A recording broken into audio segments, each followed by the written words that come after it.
Hi, everybody. Stefan Molyneux from Free Domain. Sunday morning, some damn time. Some damned time. I was watching a Scott Adams show the other day, and he was talking about his troubles with his HP printer. And I just say, technology is a freaking house of cards. If you're doing anything other than typing into a word processor, printing is generally a hassle. Hey, you've got a wireless printer that will only intermittently be available, even if you assign it the correct IP address on your modem or your router. And so, yeah, even just this morning, right? I want to start up with the show. Now, the listener wanted to do video, and we don't normally do video, so I had to switch things up quite a bit to get the video going. But this morning, I was trying to get a file onto my daughter's tablet. Didn't show up under Windows. And and then I booted up a program to manage it and said, welcome to your new tablet. And I didn't want to do anything to do with that, because then it's like, oh, what if it erases her tablet? That would be pretty bad. All her made movies are on there. And so there was that. And then we boot up this program, and you can't hear the audio, or it's peaking too much. And this is one thing Windows does, is every program wrestles audio settings away from every other program. So every program is like, I don't care what your audio settings were before. These are the ones that I want. And too bad for you, which is why when I'm doing my audiobook, I actually had to buy two separate computers in order. Well, I used old computers, but I had to set it up so that the only thing I ever do is record the audiobook. That's the one you can get at freedomain.com/almost. Record the audiobook. That's all I have to do, because I know if I boot up anything else, it's going to change some settings. I'm going to end up recording. It's going to be a slightly different volume, or there'll be more background hiss, or it'll be something that will change. And I guess this is why, Steven Crowder has a team of 17 people, and probably 16 of those people are just to keep this air gust juggling windstorm house of cards bullshit going that passes for technology these days. And people say, oh, you should switch to Linux. And it's like, yes, maybe I should switch to Linux, but I'm sure Linux has its own issues. And I know I programmed computers, I know how they run, and still it just seems like a big fucking house of cards from A to Z when it comes to just getting basic things to work. And it generally works the least when you're in a little bit of a time crunch. And this is all the way back to, I was going to use another computer for this, but Windows decided to start doing all these big updates, and I could cancel them, but I don't know if it's going to start trying to do those updates again, because Windows updates, it's kind of like this. Like if you're driving a train, right, and you've got a big long searchlight, and you can see a ways down the road, and let's say there's a baby pram parked on the train tracks, and you can see it a long way. You've got plenty of time to stop.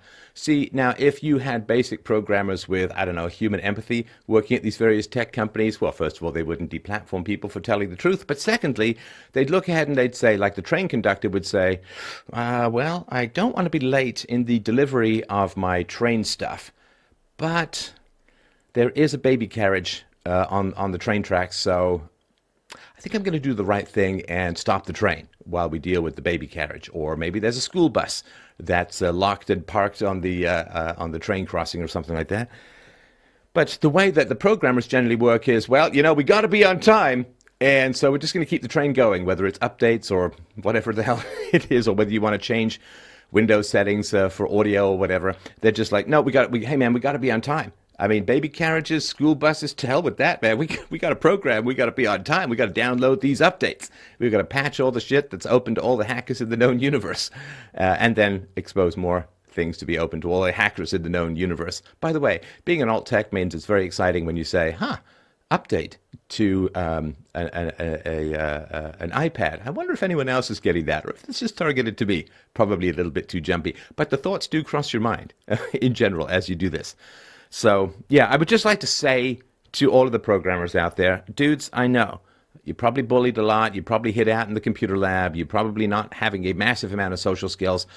But rather than just being like tunnel vision, laser focused on what you want the computer to do or what's important to your particular program, the important thing is to work the computer not from the bits up, not from the bits and bytes and burps up, but from the outside in, from the human element, which is the only goddamn reason you have a programming job to begin with. Your programming job is to make my work easier. That's all you exist for. Because if there weren't people like me buying and using your shit wouldn't exist. And you'd go back to doing, I don't know what else you'd be doing before computers gave you a chance to hide away from human beings in the hidey hole of solipsism known as, I've got my computer job to do. Lose your tunnel vision. Remember the customer.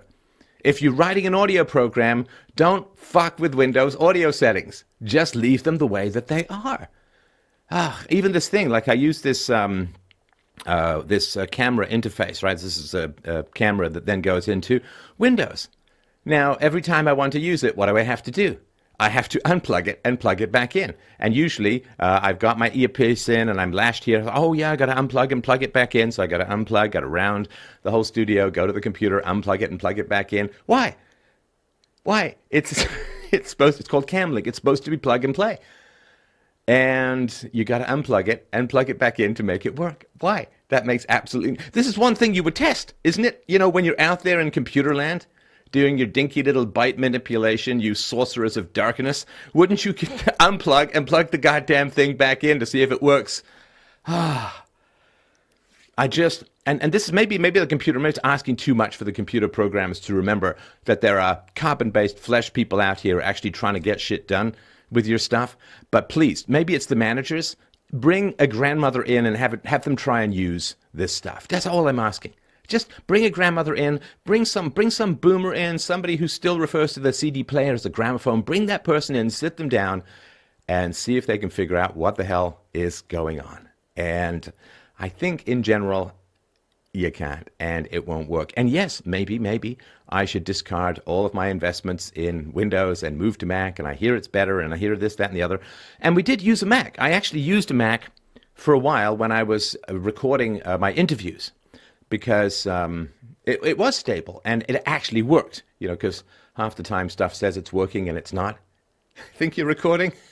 Think again. You get a corrupt file that you can spend 3 hours trying to resurrect, but it's pretty much about as easy as go to Mary Wollstonecraft Shelley with a car battery and some paddles and try and shock her 200-year-old corpse back to life. Didn't finish saving your file. Can you get it back? Can you? No, not really. Sorry. And here's the thing too. If your program screws up, please tell the user. Don't just wait for that depressing, inevitable Windows grayed out thing where it says, "Hey, do you feel like waiting? Do you want to wait for more time to see if your 2-hour audio recording of your audio book where you put all the voices in and summoned all the deep emotions from the darkest pits of Second World War hell, do you want to see if that continues, or do you want to just wait?" Because that kind of puts the onus on me.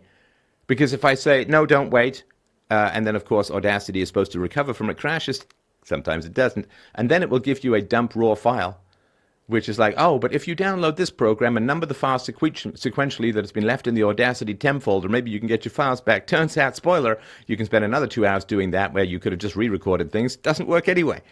So this is just the House of Cards stuff that's going on. If your program screws up, just say, hey, our bad, man. You did everything right. We screwed something up. Oh, and also, please stop taking all my memory. Please stop taking all your memory. You guys are worse than 1984 with the memory hole. Stop writing bad computer programs that are just like, just take a little bit more memory. Just take a little bit more memory. I got 32 gigs of my computer. And after I boot up Windows, it's funny, I've got one computer with 8 gigs, and I got one computer with 32 gigs. And the 8 gigs computer is faster. I do not understand why that is the case. Why does an 8 gig machine only need 3 or 4 gigs to boot up Windows, but when you've got 32 gigs, you boot up into the double digits? Why? And it's slower. How is it possible that you throw more hardware at a system and it turns out to be slower? How is that humanly possible? Well, it's humanly possible because managers are forgetting about the people out here who actually use your shit and pay your salary. I am paying your salary. Think of me. Think of what works for me. Don't think of what's convenient for you. Think of what actually works for the end user, because I'm telling you, my God, maybe it'll be Linux, maybe it'll be some sort of Apple thing that'll come forward, but I'm telling you, this House of Cards shit, something is going to come along that's going to throw all of your asses out of work. I don't know what it's going to be, but I'm not the only person finding these kinds of frustrations. You know, every time you look for a particular technical issue, having a problem with, what happens? You go on the online, you say, oh, I'm having a problem with this, that, the other, right? And it's like infinity hits. It seems like half of the forums out there on the internet are devoted to people trying to make basic stuff work on their computers. And It really doesn't. It really does. Now, I got a hardware camera here. It's pretty nice. I know it's not as complicated. You boot it up and you push the record button. You know what it does? It records stuff. And it's never failed. Now, maybe if you have a power failure or something, it's never failed. And I just really wanted to point that out. You have entire infrastructures like iOS where stuff seems to work pretty well. Pretty well. Tried recorded something on my iPad the other day. Got a lovely recording with no audio. No audio. Why? It says it's going to record audio. It doesn't. So, yeah. And the amount of redundancy you have to build. I bought a Zoom hardware recorder. Why? Because all the software recorders were failing from time to time. Boot up, exactly same configuration. Even now, I tried to get into this, and audio settings were all weird and off. And we were peaking last time. We weren't peaking this time. Why? I haven't changed anything. I haven't touched anything. You're like some weird obsessive night stalker that comes in and moves your passport the day before you've got to get on a plane, or just moves your whatever you've got. It's just moved. Got eye drops by your bed for when your eyes are dry in the morning? No, I'm not going to put them there. I'm going to put them at the back of the drawer of your nightstand table. Why? I don't know. Just like messing with your head. And it's like we live in this shifting universe where gremlins keep changing our settings and things don't work, and you've got to have redundancy. I couldn't rely on software to record anything.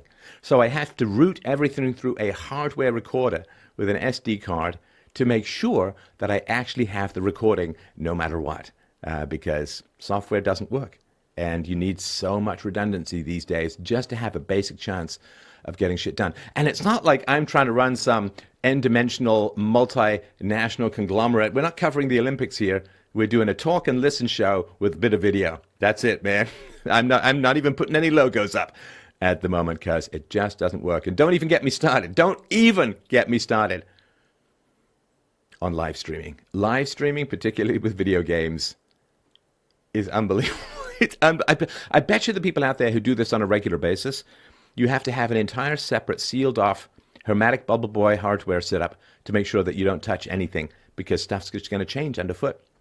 Stuff is just going to change underfoot because people are like, well, these are the settings I want. Forget your settings, forget your program. You're there to serve me, and please learn, my fellow programmers, please learn how to play well with others. There are other people in there who want to share these settings. Please stop going in and just wrestling them to yourself. Don't be that. I know you were bullied. Don't be that big bully who wanders into my software and hardware ecosystem and just starts taking settings for yourself because that's what you want. Because that's just like, I'm sorry you kids are playing basketball with that ball, but I'm going to take that ball and I'm just going to go play my game and you can't play. All right. Sorry to get that off my chest, but I had to get that off my chest. Got to clear the air so that I can listen well. But yeah, it is really astounding just how much time you can spend keeping basic shit working that worked yesterday and just realizing that it didn't work today and then not even knowing why. It just is absolutely astounding. And I think maybe it comes out of the managers who just got to remind people, we pay your bills. You're not there to program. You're not there to do your thing and own your thing and take your thing and use your settings, whatever settings you want. You're here to serve us, and you have a lot of other programs competing. And man, it's brutal. It's brutal. All right. So we got a caller on the line, and I won't record your video because we don't. He said just before, and it was just a minor annoyance too. It's not your particular issue, just a minor annoyance. If you've listened to the show for a while, we don't do video for callers because most people want to stay anonymous and all of that. And if you do want something that's a big change, if you could let us know ahead of time. Now, I could have just said no. I could have just said, no, I don't want to set up and do a mutual video. But I thought, okay, why not? Because I was set up. Sometimes I do shows in the studio, and sometimes I do shows if I want to walk around a little. I'll do shows with a portable machine. And I was on a portable machine. Again, not your issue, not your fault. You wouldn't know. But if you want a big change from people, like, hey, this show never does video from listeners, but I'd really like to do, just let us know ahead of time. That's all. I mean, I want to accommodate, and I want you to have a good conversation, but feel free to, if you want a big change, feel free to let us know ahead of time. That would be excellent. All right. James, you have the email. Do you want the listener to read it? Do you want to read it? I was prepared to read it, so I'll go ahead and do that, unless the listener has any objection. No, I don't. All right. I'll go ahead and do that. And James, you're also awfully quiet. I always have to peek you post, so we'll talk about that afterwards.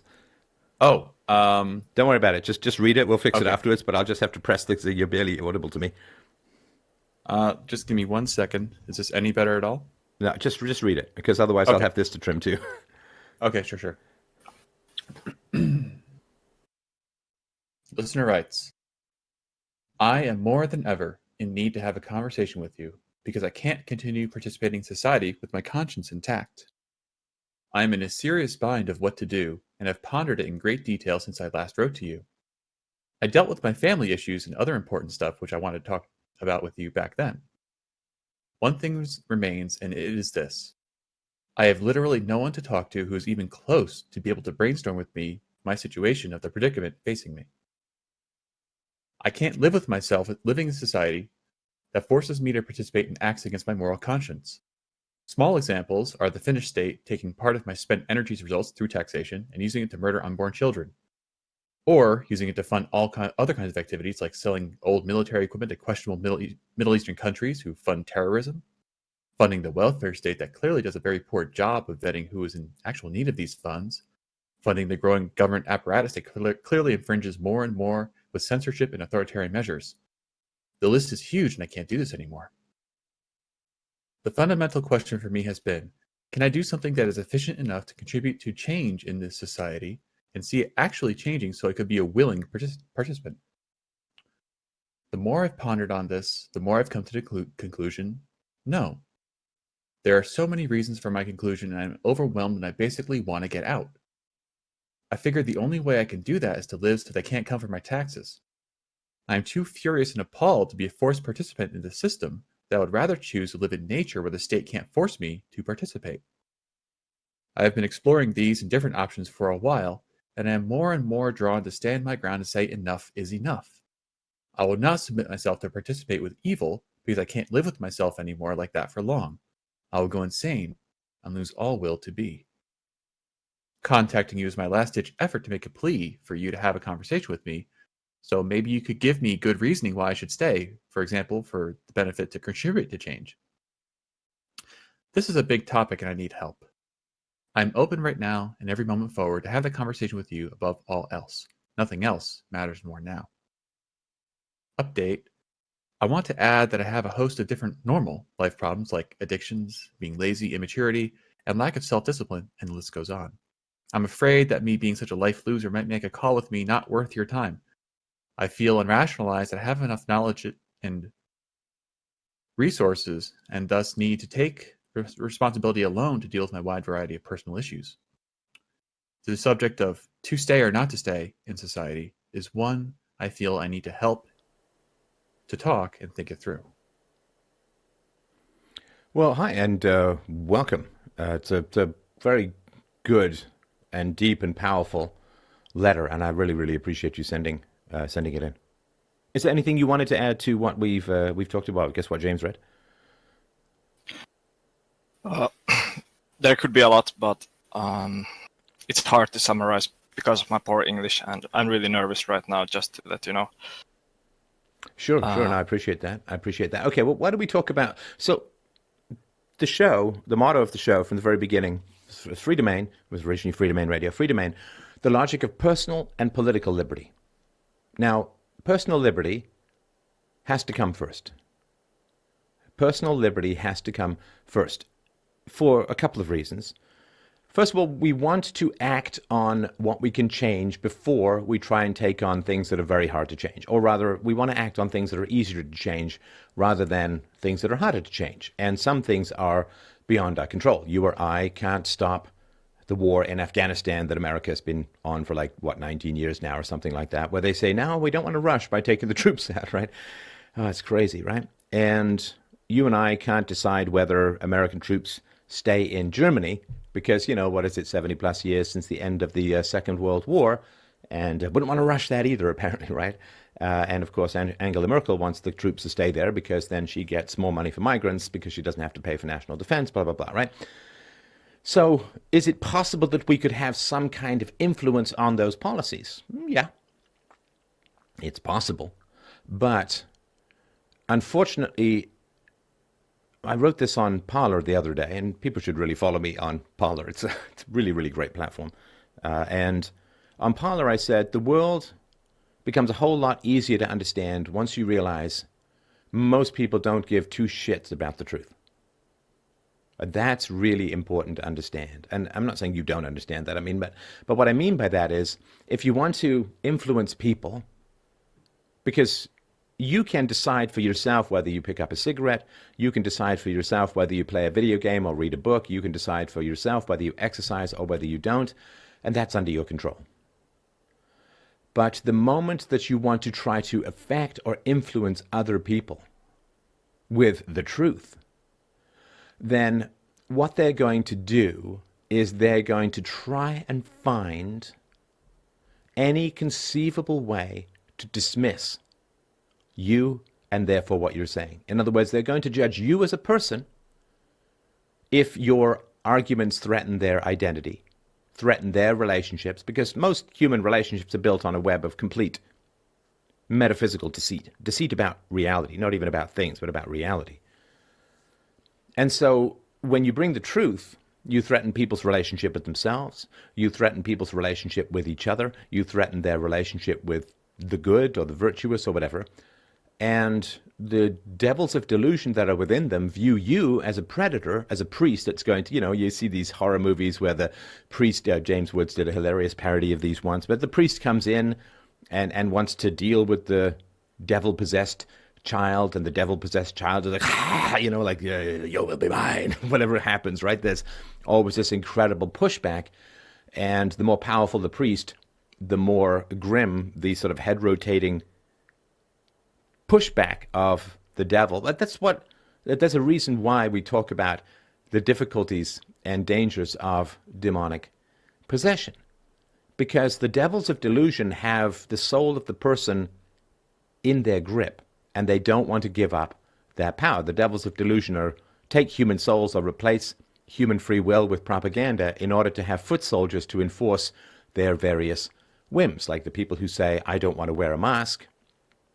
Well, it's not like the police are usually going to come, but other people are going to frown, not let you in the stores, or disapprove of you, or they might even physically attack you, as has happened in various places around the world.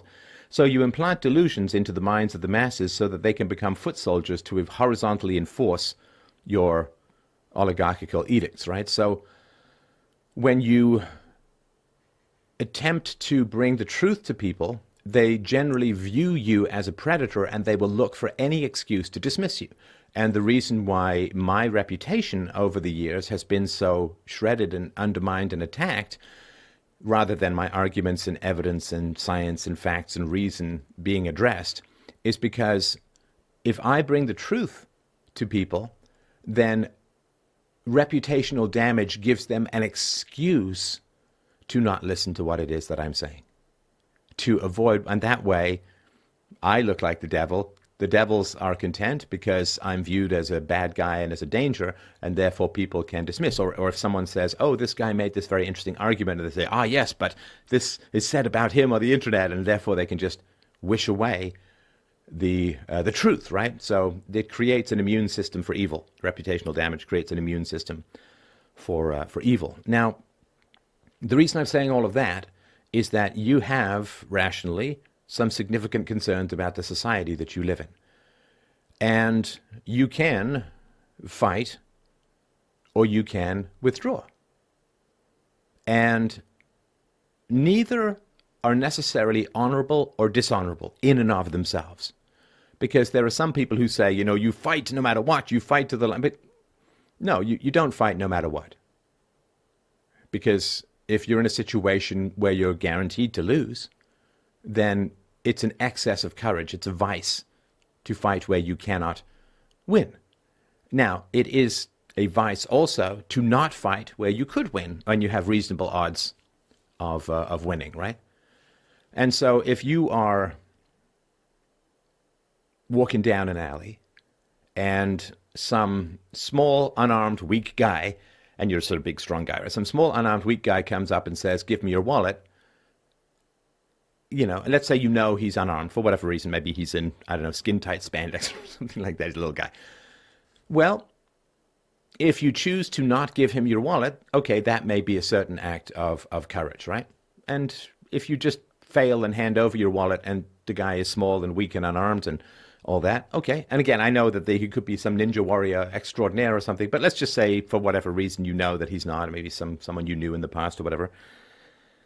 Okay, so should you fight to keep your property if the threat is relatively small?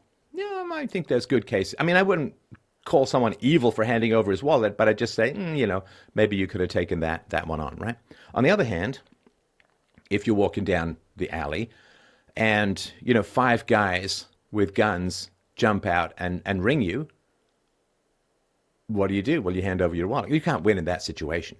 Or the odds of you winning are so tiny and the danger of you losing is so great that you give up your property because life is worth more than immediate ownership, right? I mean, life is not worth more than property as a whole because life doesn't exist without property. But in that particular instance, you evaluate the situation and you say, this is not right. So your question is whether you fight or whether you run. And that is a very important question. The reason I'm bringing this up and why I want to start with your personal life is that if you fight political restrictions prior to liberating yourself personally, you will almost certainly fail in what you want to achieve. And this example is pretty common. I've used it before. I'll just mention it briefly here. If you want to sell a diet book, don't be a fat guy. Because you may have a great diet, but if you yourself are overweight, then either your diet is terrible and you're following it, or your diet is great and losing weight is a value, but you just haven't followed your own diet, which means that losing weight isn't a value, which means why are you writing a book on how to lose weight and how good it is to lose weight? So it's important for the general population to not have a significant contradiction between your desire for liberty and your own personal freedom. And personal freedom, I mean nothing to do with the state or anything like that, but how free are you in your own personal life? Are you free to be expressed? Are you free to say what you think? Are you free to express your feelings? Are you free to get passionate about things? Are you free in your relationships? Because most tyranny does not come from the state. Most tyranny comes from the general population. Most tyranny. Freedom of speech. Freedom of speech. Are you free to talk about what you think and what you feel with the people in your life? Now, for most people, they're not. Because if they say something like, I don't know, I think Trump was dealt with unjustly, or I don't believe the Russia collusion conspiracy hoax, or whatever, then they'll run slam into the general programmed prejudice of the general population to, boy, you want to see some crazy stuff, right? You go on social media, Donald Trump Jr. just announced he has coronavirus, right? And you go on social media to where this has been posted. And, it's really important to do this. You've got to track where this stuff is, right? You go to this and you scroll down and look at what people are saying about Donald Trump Jr. getting a dangerous disease. They're cheering, they're celebrating, they're putting, there's pictures of, these are the only kids I want to see in cages, and it's a picture of all the Trump children looking sad-faced behind bars. And they are overjoyed, celebratory, thrilled, and happy that Donald Trump Jr. has coronavirus. That's not good. That's not good at all. And of course, that's not against anyone's terms of service. As far as I can see, nobody gets banned for celebrating a potentially life-threatening or life-ending disease on Donald Trump Jr. And people are cheering this stuff. People are thrilled about this. And so if any of their friends have any doubts about the virtue of celebrating someone's illness, well, you can't express that, right? So are you free in your personal life?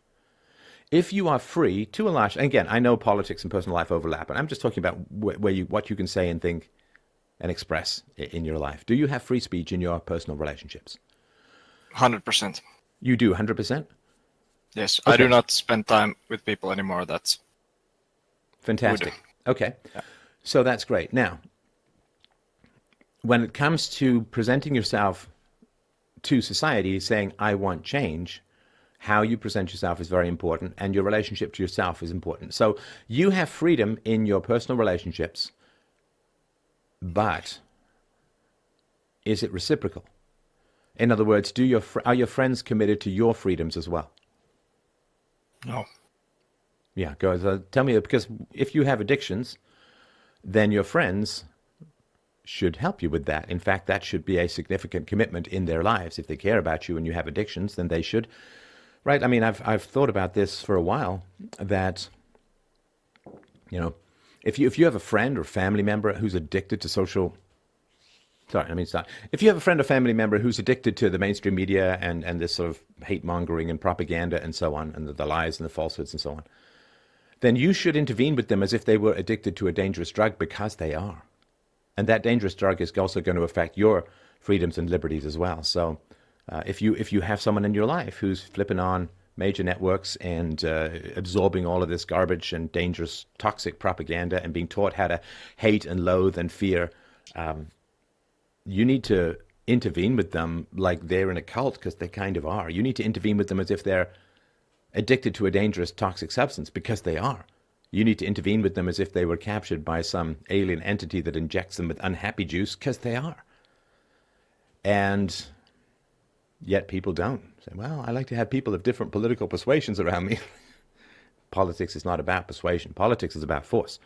Philosophy is about persuasion. So, okay, so let's talk a little bit about you. I just sort of wanted to give that background for people as a whole, but let's talk a little bit about you and your addictions. You say you've got addictions, lazy, immaturity, lack of self-discipline, and the list goes on. So I'll turn it over to you if you can just sort of explain to me what's going on there. Well, regarding the stuff I mentioned, I have a wide variety of problems regarding that. I have aims, or I have the idea of trying to get to a certain goal or achievement, or I have an ambition. And while, for example, trying and living in nature and seeing how that works out. And there I notice it's not that easy. It's actually really hard. You need a lot of self-discipline to learn all the stuff, and not being with people around that much, or having very few contacts or personal human being, because there are not many people practicing stuff or living in nature, so there's not much to choose from. So I've noticed that it's very hard for me, in just essence, to stay on my course. And sometimes it's due to the new information or the new experience, adjust my goal. But I honestly, mostly it's because there is this option of just going back to the comfort zone of, playing computer games, for example, just living the easy life, you could say. Oh yeah, no, living in nature's hell. I mean, I did it for a year, working up north in tents, and yeah, this is when we used to get fly-in people with food, and yeah, no, living in nature is it's pretty. What I remember the most is bloody itchy. Everything in nature makes you itchy. All right, so your addictions are. Would you say computer games are an addiction for you? I would say so, in a sense that I do that.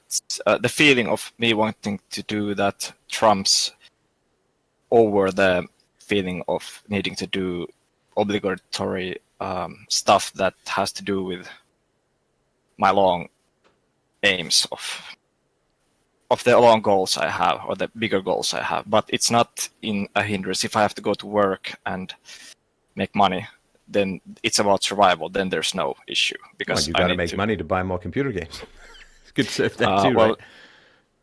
Well, not in this case, because I don't buy in that sense more computer games. There's just a few games I Okay. play which I enjoy, and I do not excessively spend time or money on software or games or anything like that. Actually, very little. It's just a lot of time goes into procrastinating on stuff which I just happen to enjoy very much, but I know it doesn't lead in the long run, to the other stuff I need to. It's very hard for me to prioritize enjoyment versus getting forward in my life, basically, because the hedonist part of me, or I don't know, I can't say if it's a part of me, but there is this, I feel it's one side of me is very just enjoyment oriented and who cares about, stuff. And there's the more responsible side of me that sees that this is not really very productive. Right. And okay. I've been in this loop, you could say, for most of my life. So you say addictions plural. Are there other ones that you wanted to mention? Yeah, I mean, haphazard smoking. I started when I was like 15, 14. Do you mean nicotine? Yeah, Okay. but I don't think I don't think I'm addicted to nicotine because being without smoking is not a problem. It's just the habit of, sucking in something in my lungs. Weed has been, when I was young, it was a problem. Now it's not anymore. I really enjoy smoking now and then, but I don't really do that anymore in a addictive, very harmful sense that I'm just blazed out all the time. I don't do that. Like now, also new stuff has arisen. I eat too much. I noticed that when in the relationship I have been in, my girlfriend made very good food. So it's when very good food is around, it's amazingly how much I can actually eat. And I have always been a very slim person. I'm not now fat or anything, but I noticed that I have become more flabby, chubby, and this was not a problem for me before. Just in general, I am not a very self-disciplined guy. I just happen to be this stuff I enjoyed naturally to do was quite kind of enough healthy, and now that well, if I'm a leaf, now the wind has blown me to situations where this is not very healthy anymore. For example, eating habits, but other addictions. I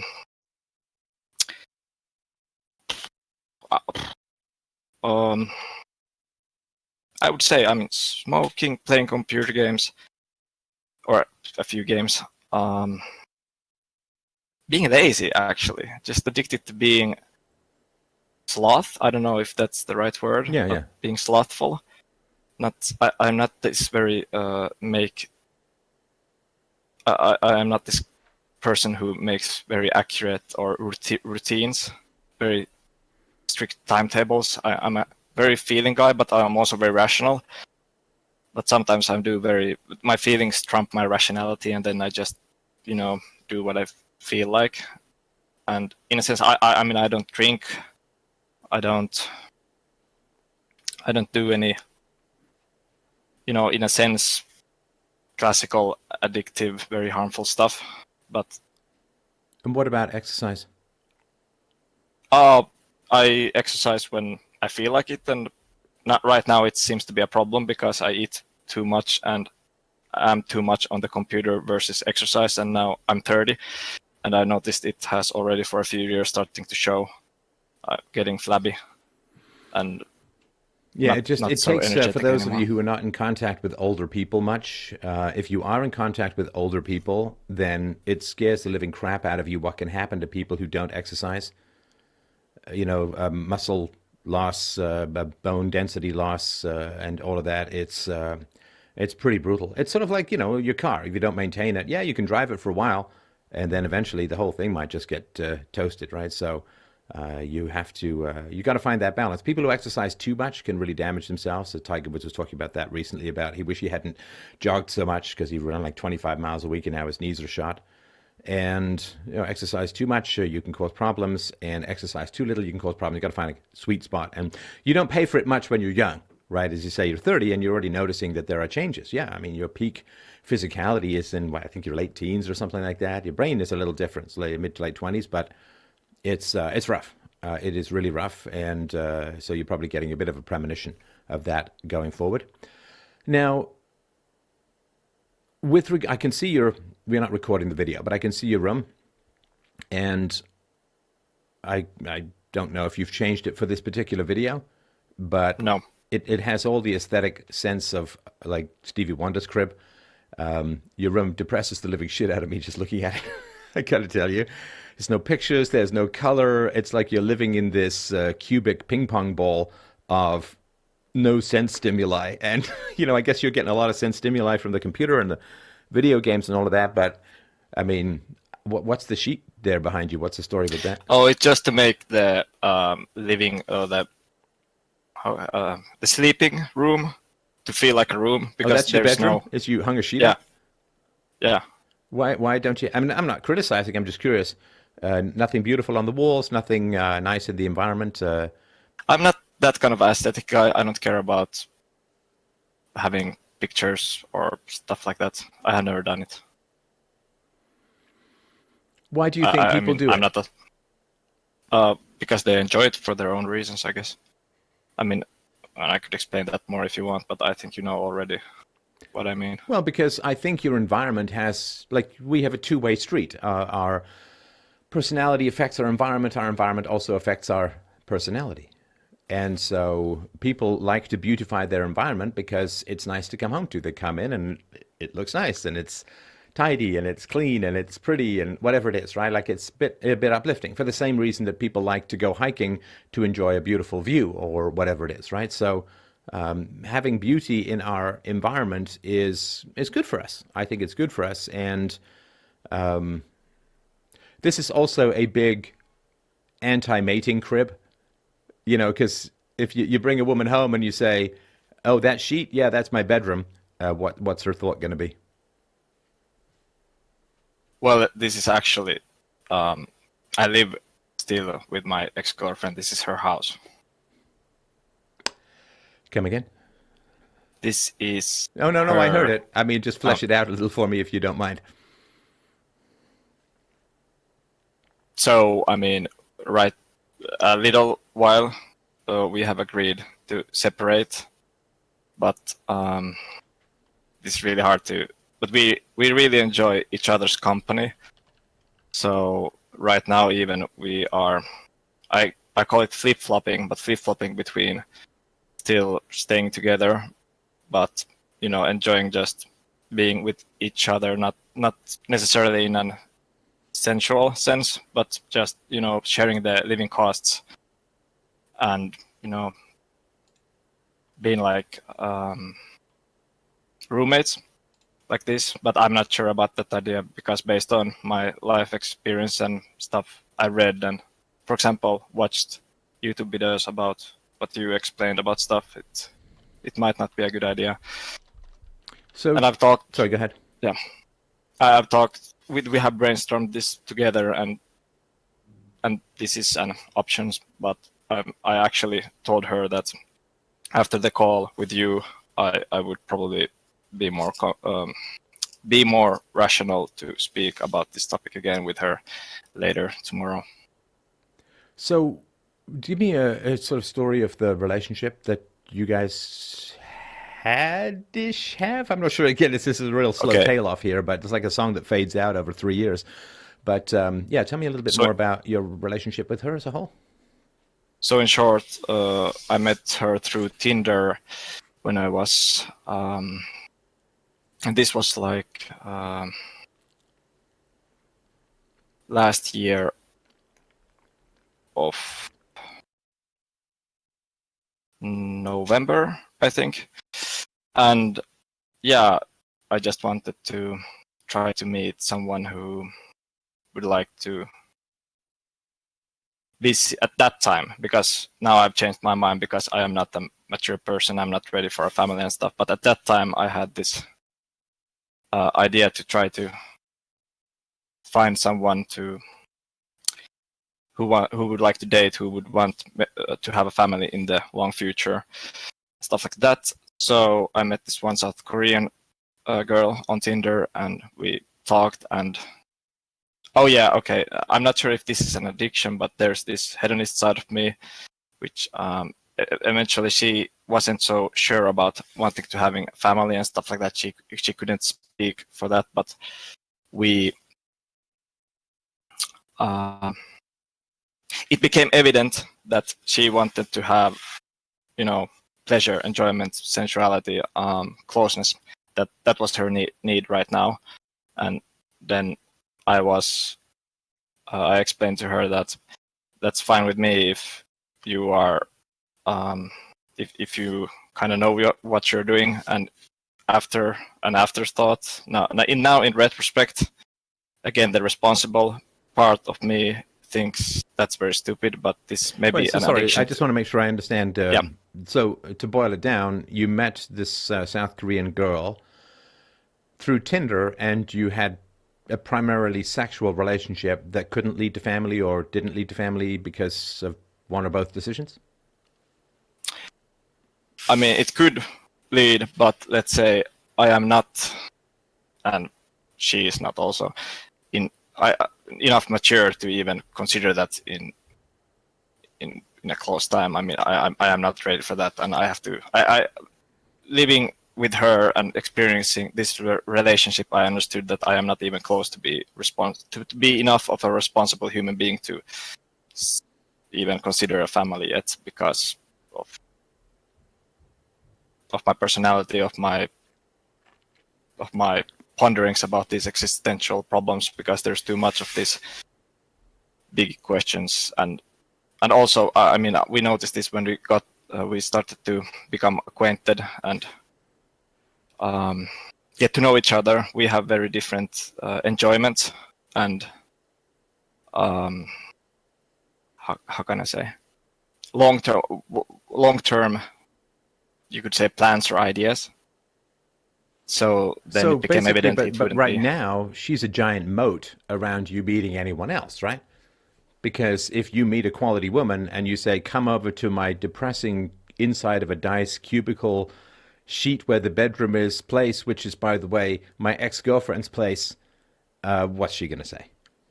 No, I'm not trying to meet anyone. No, I get that. But anymore. If you were to meet someone, this would be a chick repellent, to put it mildly, right? This whole situation. Sure. Wait, do you agree or not? I'm not sure what sure means. I mean, sure, I agree, but I'm not trying to meet anyone, so it doesn't matter. Why do you feel that you are? You said no. You're 30, right? And you said you're nowhere close. Yeah. To being ready to have a family. And what are because the barriers? Because of my, the barriers is the stuff I mentioned in the letter, and no, that's not a barrier. Close. No, that's bullshit. Sorry, my friend, that's not a barrier at all. Okay. No, it's not. It's an excuse, because you have no way of knowing the effects of becoming a father on your commitment to helping the world. If you get married and you have children, I mean, this is why the bad guys out there in the media and academia this is why the bad guys are telling people to not have kids. They either say it explicitly, like, oh, it's bad for the environment, or they say it implicitly, like it's really important that women go out there and they get educated and they go and have a career. All of this is just pushing off having kids. And I mean, I fell for this to some degree. You just live your life and enjoy yourself and, date around and have fun and travel and do your business and all that. Yeah, it's great. But they tell you not to have kids because that takes the spine out of your fight.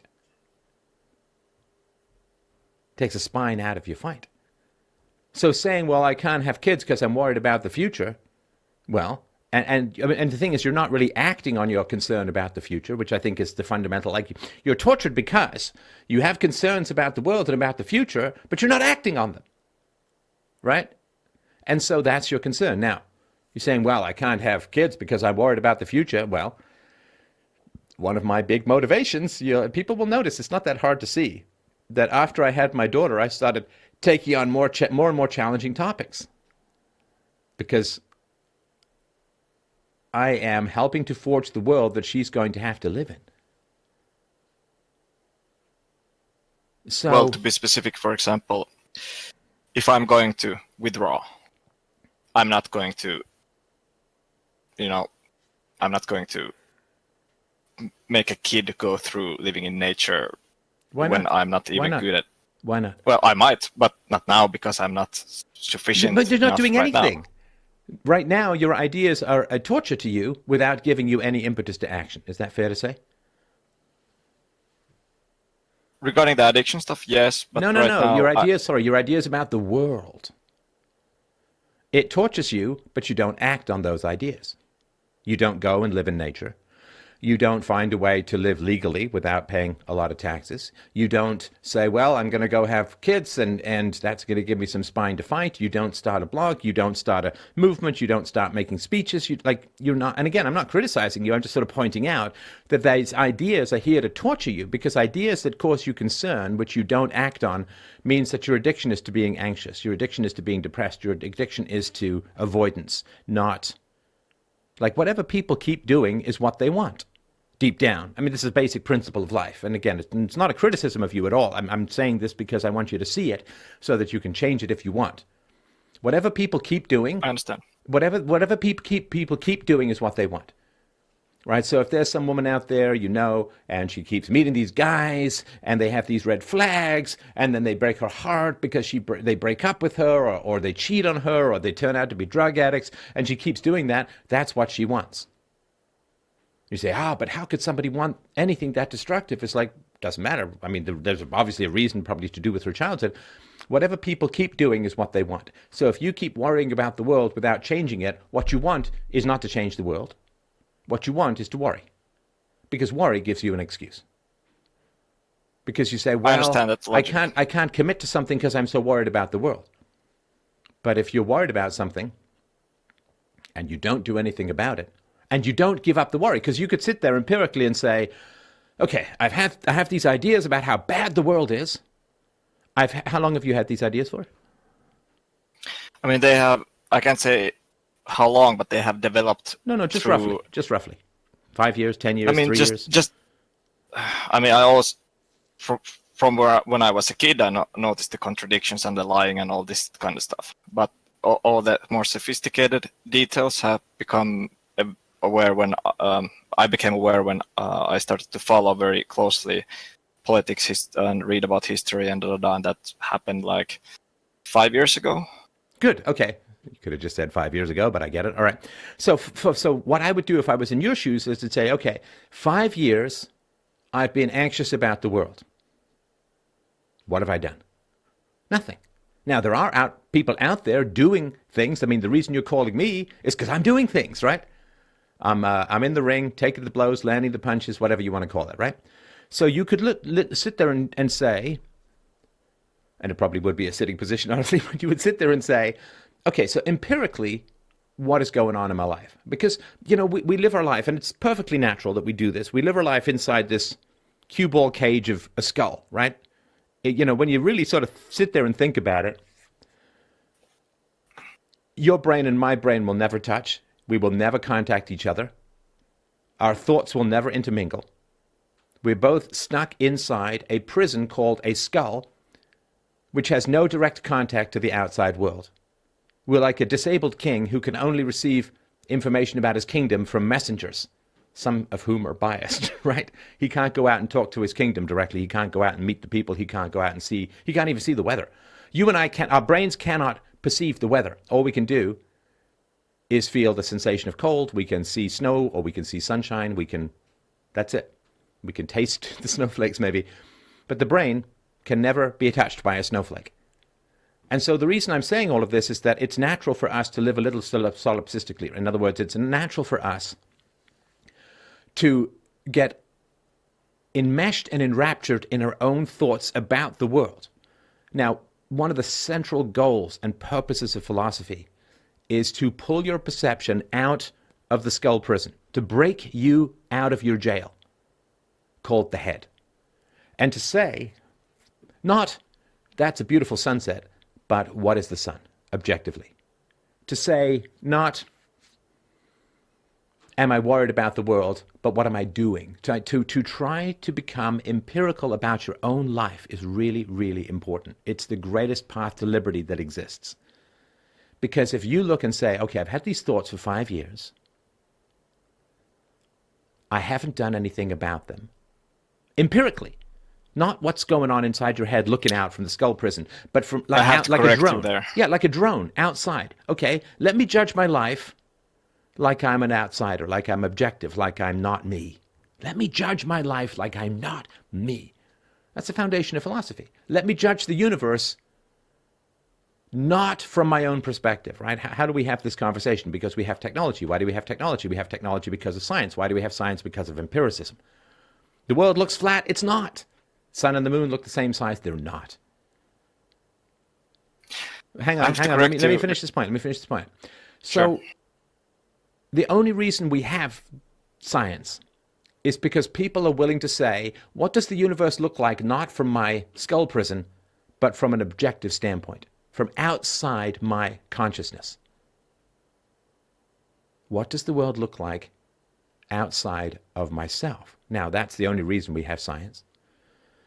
It's really the only reason we have the market, the free market. Because it sort of ties into the rant I had at the beginning about programmers. Stop thinking about your own needs and your own preferences and remember that it's people like me who pay your damn bills and serve me. And stop screwing around with my settings and stop uploading when I'm doing something important or downloading when I'm doing something important. Think of me, right? So if you're an entrepreneur, you have to put yourself in the customer's shoes and say, okay, well, why would I buy from me? What do I have to offer? And getting outside of your own consciousness and looking at your life objectively is one of the greatest paths to freedom that exist. Because you can look and say, what am I doing? Not what am I thinking, what am I perceiving, what am I feeling, what am I actually doing? Now, that's one of the reasons why people call me, is that I'm not inside your head. Well, I am kind of in a way because I'm coming in through your headphones, but my brain is not inside your head. You and I are different people.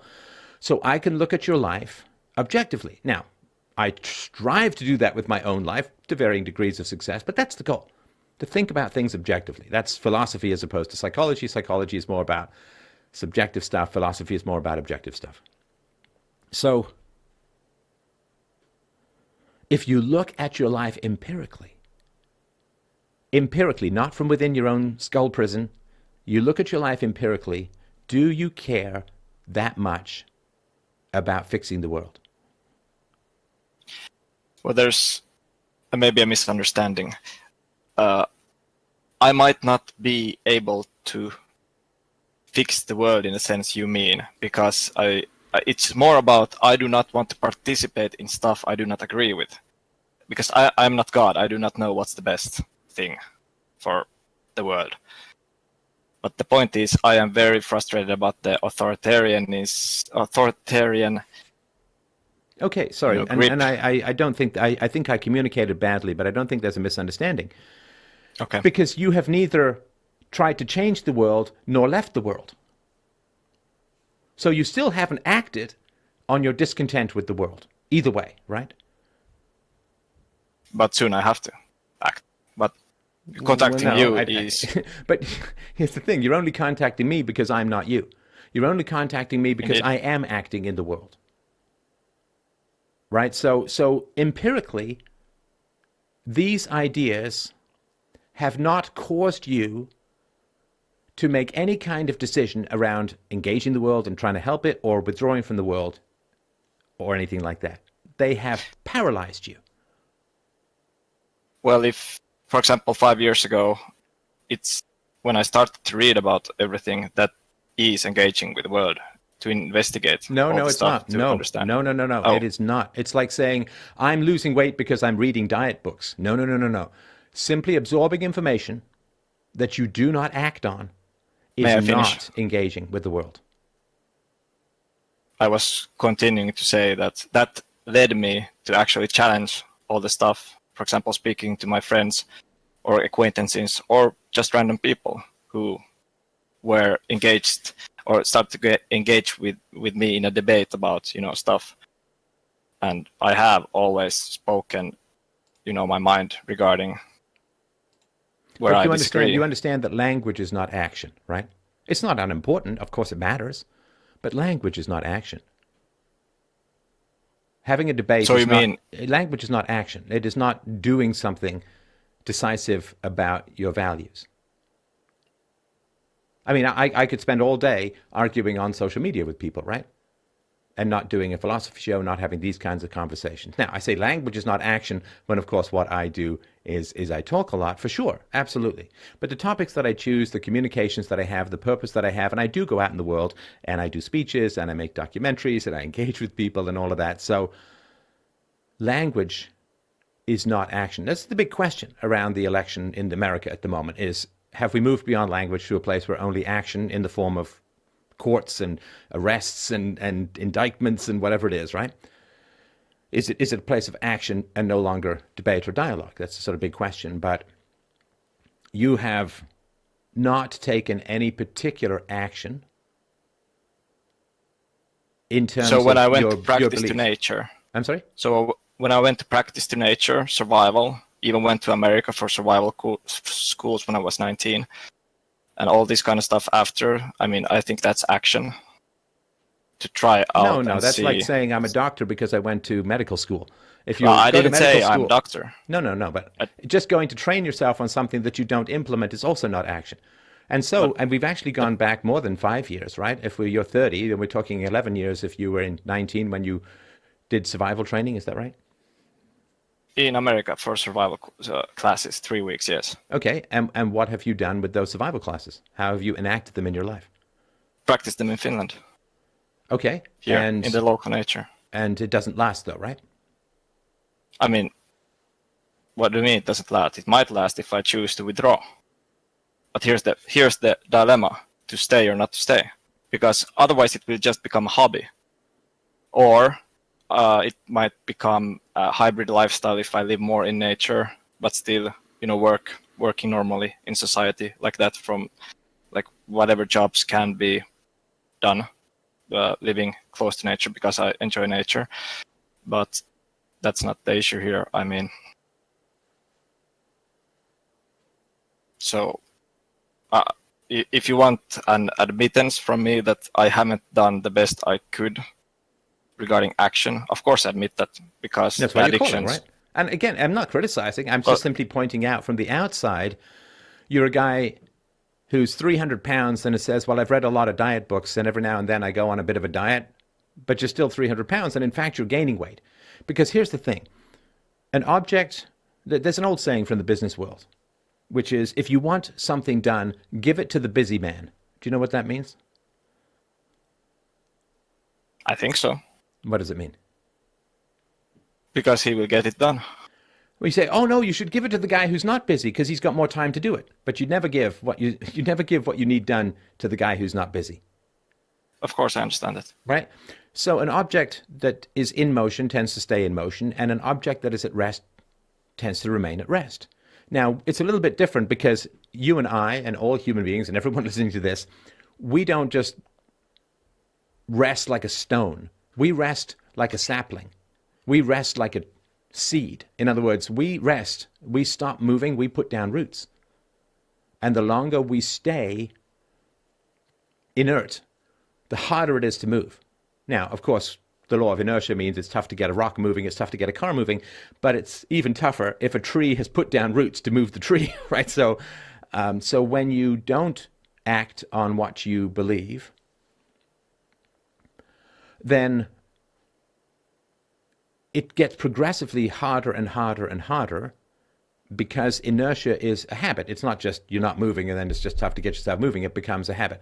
So let's go back to your girlfriend, okay? So when did you meet her? Or your ex-girlfriend? November. November of last year? Yeah. And you met her on Tinder, and Yeah. it was mostly a sexual relationship, right? You could say that. Well, no, I don't want to say it. It's your relationship, man. If I'm wrong, you tell me. Well,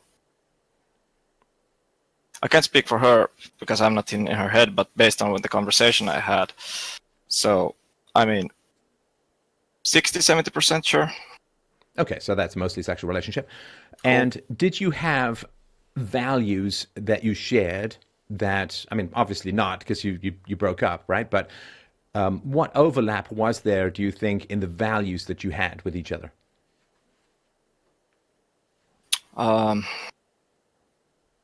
And you never want 100% because that means there's no growth, right? But you certainly want it to at least 70%, I would say. That's a hard one because,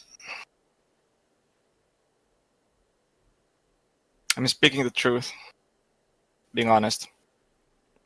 But yeah, otherwise, I mean, I can admit right now and that's the reason why I don't think it's a good idea to, being a roommate and stuff because I would characterize our relationship as being very hedonistic. It's just pleasure oriented in the end. Doesn't lead anywhere. So what, 20-30% value overlap? Maybe but I can't even identify anything else as a value in a sense. Okay, so maybe it's 10%, and the 10% is you both like sex. All right. Have you been listening to this show for a while? I started about 2 years ago, I think. Okay, so imagine a caller who would call me up and say, I met this South Korean girl on Tinder. We don't share any values, but we like to have sex. Should I go ahead? What would I say? No. Right. And you knew that in your head, right? I mean, it's not like what would Steph do or anything like that, but certainly if you value this philosophical conversation, the idea that you date a woman simply for hedonistic sexual access, in other words, you're kind of using each other to masturbate with, that's not love, right? That's not virtue. It's very R-selected. It's, it's crass, right? It's just, it's the flesh and nothing else, right? So the reason I'm sort of pointing this out, again, I'm not trying to make you feel bad or anything, but the reason I'm pointing this out is when people say, I don't know how to live my values, which is, I think, where your challenge is. And I sympathize with the challenge. I really, really do. We all have challenges living our values. You, me, everyone, right? Because it's a tough world out there. And it's not like it's getting saner in many ways. But you listen to this show wherein I talk about love as our involuntary response to virtue if we're virtuous. You can't find any virtues in common with this woman you met on Tinder, but you go and have a relationship and live in her basement anyway, right? So even with regards to this philosophical conversation, you're acting in complete denial to the values I assume that you agree with to some degree, right? I mean, I think you would agree, I hope you would agree, maybe you don't, that true love is a response to shared virtues. I would agree with that, yes. So you were consciously using sex to deny yourself love because you'd heard this argument from me before. It's not like I go 3 years without mentioning it, right? So you'd heard this argument from me, and, I'm not saying do what I say you should do. I would never want anyone to do anything for that reason. But if you absorb and accept these values, that love is our response to shared virtues, and then you act in the complete opposite manner, you understand why I have some questions about your commitment to living your values. Sure. Because it's manifested not just in the relationship you just had, but you're also, I mean, how old is this woman? Same age. Okay, so you've chewed up a year off and on of this woman. You said it was last November you met? Yeah. Okay, so you've chewed up a year of fertility from a woman who's 30. That's kind of cruel, you understand? You're destroying her sexual market value. You're destroying her capacity for a family. You can have a family later if you want, but she can't. I understand. So what the hell is going on with your heart? So, like, forget about the world and the taxes and oh my gosh, like, what are you doing in your life that's harming this woman? I understand. So if I may say, earlier when I started to listen, I didn't agree, or I wasn't, the same. I didn't have an opinion, or I didn't share the same, views as you. But after, especially this experience, as time has gone by, I have come to see, the same way you explain things much more. And right now I'm in the point where, yeah, I can't deny that. But at the point when I met her, I didn't, I wasn't still so certain about everything you spoke about as such. But now I am much more, I can't deny it. After this experience I've had with her, I noticed this. It's kind of on point what you're saying, or what you No, but have said. you're still not getting what I'm saying. You're living in her basement is preventing her from having a husband. Yeah, but that's why I think it's a bad idea to stay But you're together. there. And I will live. I will probably live, even though it will be very See, sad. this and is hurt, like but if you want to talk about actions with regards to big social institutions and structures, how about you act in a way that stops harming the woman that I guess you claim to care about at some point? Like, how about starting a little closer to home? yeah, I understand. I don't know that you do. Well, if I say I will move out, so I will move out. No, but now you're just I will live. sort of responding to what it is that I'm saying, like I'm pushing around a leaf on a stream. Because now it's like, okay, I'll move out, right? But the whole point is, and again, I'm not trying to make you feel bad or anything like that. But in terms of if you want to have the courage or the resolution for the big existential universal questions of society, you've got to live with integrity in your own personal life first. That's how you don't start off saying, well, I've spent 3 years on the couch. Now I want to go and run a marathon or join the Olympic team, right? You start small. You have to start small because the small is the biggest to us. I know that sounds like an annoying paradox. And what I mean by that is the big stuff out there in the world, we have a very small effect on. The, quote, small stuff in our lives, we have a massive effect on. So the largest things we can do are the most personal first. And if we want to build up the resolution, if you want to build up the resolution to do the Olympic sport of do I stay or do I go in society, that's a huge Olympic level decision, right? Then what you do is you start and say, okay, maybe I shouldn't have used a woman for sex. Maybe I shouldn't stay in her basement, thus preventing both of us from moving on. Maybe I should manage my eating better. Maybe I should get more exercise. Maybe I should. That's how you start. You don't start with worrying about the Federal Reserve. That's just a way of saying, hey, I'm not going to do anything about my personal life, which is where you actually have effect. If you want to know whether you should stay or whether you should go, fuck society. It's your girlfriend's basement that you have to think about. Should you stay or should you go in your girlfriend's basement? Not society. You start with that. You lift the 10-pound weight, then you can start moving on to the 100-pound weight down the road. But should I stay or should I go is in your cubicle based sheet for a wall basement. That's where, should you stay or should you go from there? You know, to hell with this society and taxes and abortion. That's important stuff. I get it.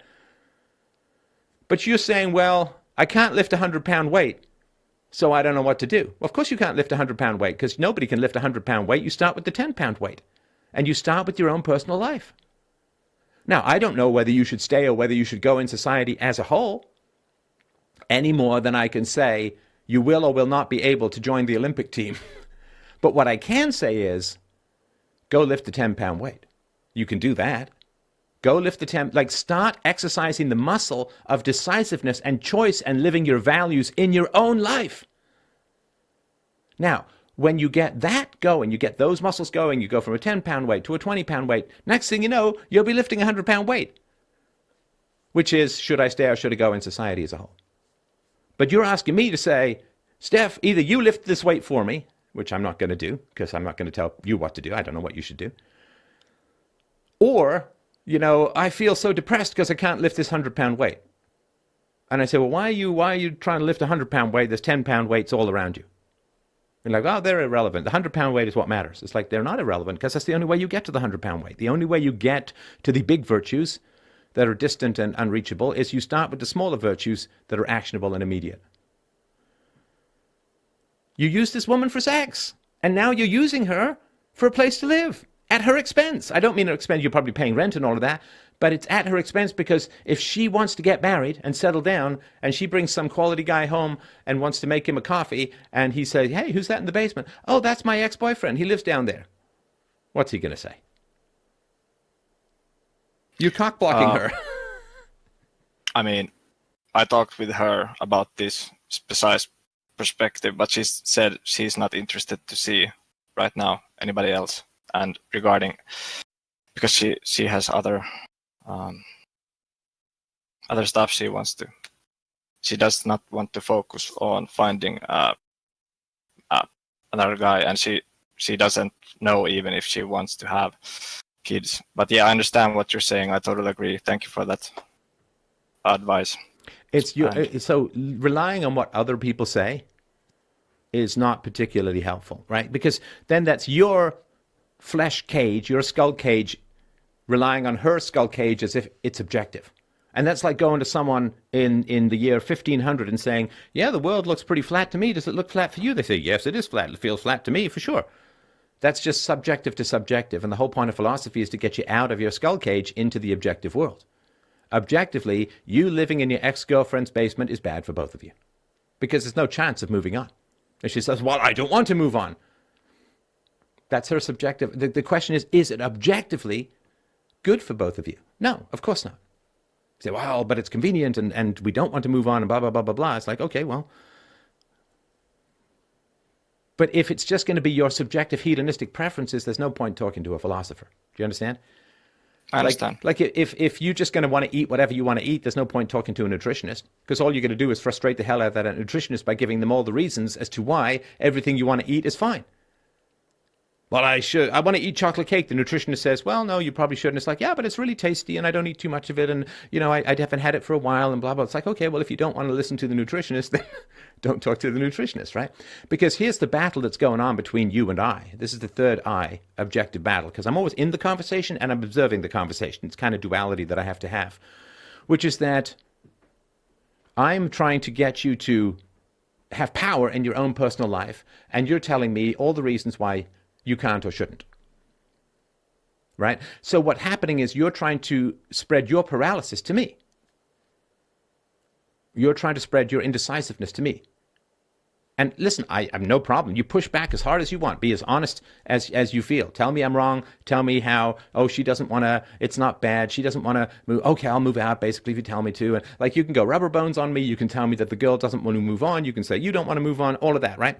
But all of that saying is that values can't be implemented in your life, right? Or you say, oh, well, I wasn't really in agreement with you when I started banging the South Korean chick for sex and didn't like her as a person that much. And, you know, but now I agree with you more. It's like, yeah, but you're still there. Well, I guess I'll move out. Like, you're going rubber bones or avoidant on me because the bombs of values are landing and you're just taken to a bomb shelter to try and get away from the blast radius of here's things you can actually do in your life rather than worry about these big giant abstractions. And I don't criticize you for that. I'm not mad. I'm just pointing out, having done this for 15 years, thousands and thousands of conversations, I'm afraid you're up against a bit of a ninja here who's been through this about 1,000 times before, where, and this is also part of, again, minor part of how the conversation started, which is I'd like to do video, right? Which I sort of talked about early on, right? And I've no problem with us doing video. But you could have said no. Oh, absolutely. Of course I could have said no. Absolutely, yeah. I could have said no. But you were right. I'm glad we did video because now I get to see the kind of depressing hole you're living in. It's kind of important for me to know that. To see, you wanted to show me where you live. You didn't want me to see your face. You wanted me to see the background of where you're living. Well, if in some esoteric sense you can make that. If you just know that, I mean, I don't know, because that was not my intention. I just wanted to see your face so I can see. Now, I can see you. Did you, when you were a child, what was your capacity to enact your will in your life? Quite limited. I'm sorry? Limited. Quite limited. Very limited. That's what you're going to say? Do you want me to start pulling teeth here? I mean, you give me 3 pages of an email and then I ask you about your childhood and you give me 1 word. Oh, man, you're working hard to keep me paralyzed here, brother. I'm just telling you. And if you're mad at me, tell me that you're mad at me. No. If you think I'm wrong, please tell me that you think I'm wrong. But don't give me this passive-aggressive stuff where you give me a 1-word answer to a complicated question. Okay, so I just assumed you wanted to ask more specifically or go from that. How on earth am I supposed to ask about your childhood when I have no information about it whatsoever? Well, you asked how was my capacity to enact my own will. I think I'm saying it was not very big. What more do you want to know, or details about it? Do you want to continue this conversation or not? Because if it's bugging you this much, No, if you're getting this mad at me, me, we either need to deal with that directly, or I got to move on to someone else. Because, and I'm not threatening you or anything. I'm just saying that if you're going to put me in the position of sticking my hand up your ass and turning you into a hand puppet because you're not going to answer basic questions, come on, let's be friends here, right? You know that when I'm asking you about your childhood and your capacity to enact your will, that it's totally fucking passive aggressive to say to me limited, and that's it. Right? You're making me do all of the work, and this is your life. My life is great. This is your life that you want to fix. So why are you making me do all the work?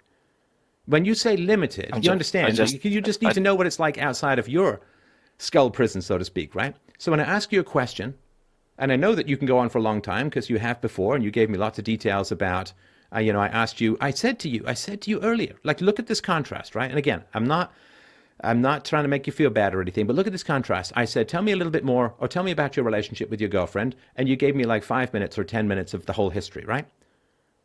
And then I ask you about your childhood, and you say, limited, and nothing else.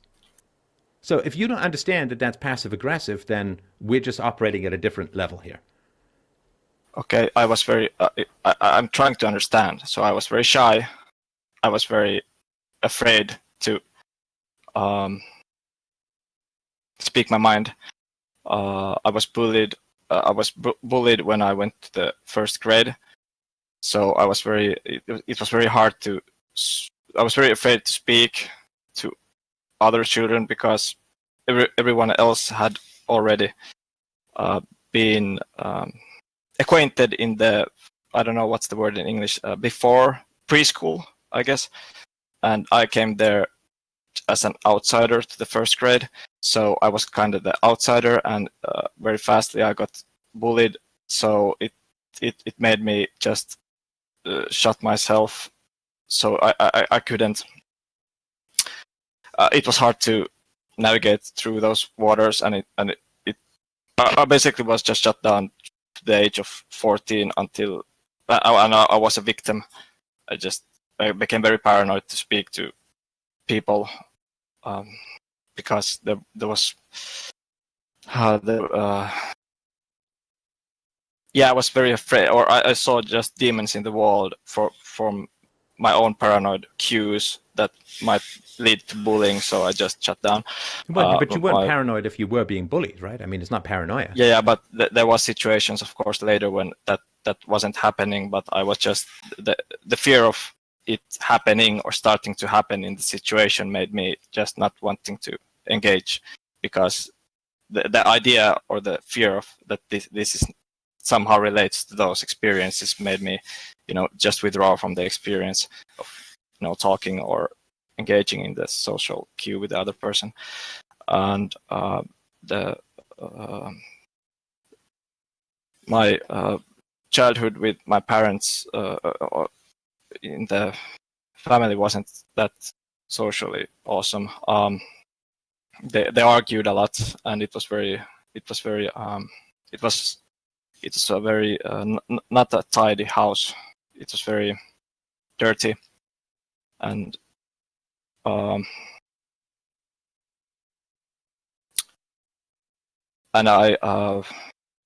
don't feel that me and my parents, we weren't that close.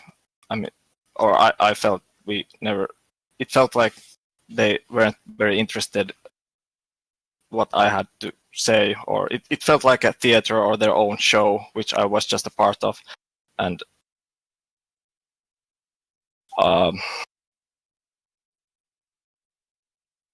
so my capacity to voice my wishes or what I wanted was very limited in my family, in that sense that it wasn't very both ways, you could say. And I'm very unsure am I speaking too much? How much details No, perfect. you need? Listen, that was a great job. I really, really appreciate that. And I'm also appreciative of the fact that when I asked you about your childhood, you said, well, I closed up in my childhood, and then you closed up by just saying limited to me, right? And then when I sort of urge you for more, or in a sense demand for more, that may feel like bullying to you, and it's not. I mean, I want information, and I want information not to have control over you or power over you or make you do something you don't want to do, but just because, you know, you go to the doctor, you got to say where it hurts, right? So the bullying you said at 14 onwards, but I wasn't sure I understood too much, and I'm sorry if I missed it, of what happened before 14. I mean, the bullying started when I was at first grade, and Right. when I went to high school, I got to another school, and that was like a very relief, because then I could maybe get rid of the past and all that surrounding. But the sad thing is that most of the same people went to the same school, which I didn't know, or I noticed it already on the first day when I came to the high school door, that there was this same person because we had the same class through the grade 1 to 6. So there was the same guy, and he already started with the bullying social cue. So then I was already super depressed at that moment forward on the whole day, because I understood that the same guys are already in the same school, and they probably will, you know, spread the whole thing to other people, you know, and the whole and it started to manifest that quite fast already. And then I snapped in my head eventually in the 7th, so the high school, the 7th grade, and because I knew this will start to continue the same way as it had. So then I started to become very aggressive, and not being, you could say, a victim, I started to become a bad boy, you could say. And What do you mean? well, in that sense, I started to shout back, be physically violent back when people were violent to me. Back, Why is self-defense? Why does that make you a bad boy?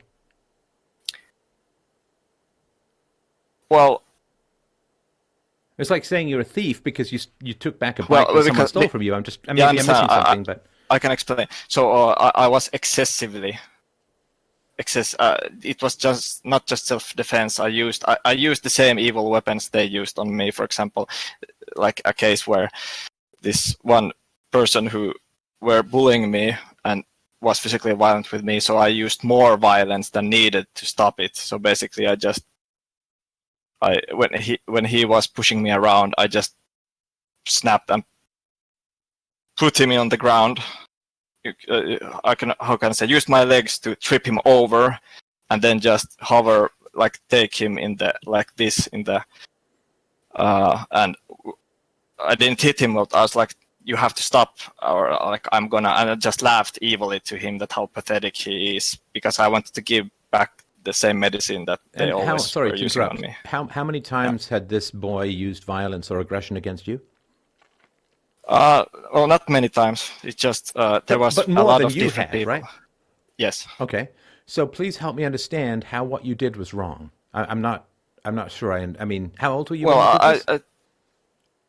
From the perspective of, I felt that at that time I was being overly, you could say evil, because I was reading the Bible when I was at the 1st and 2nd grade, and I wanted to be a good person and not be violent and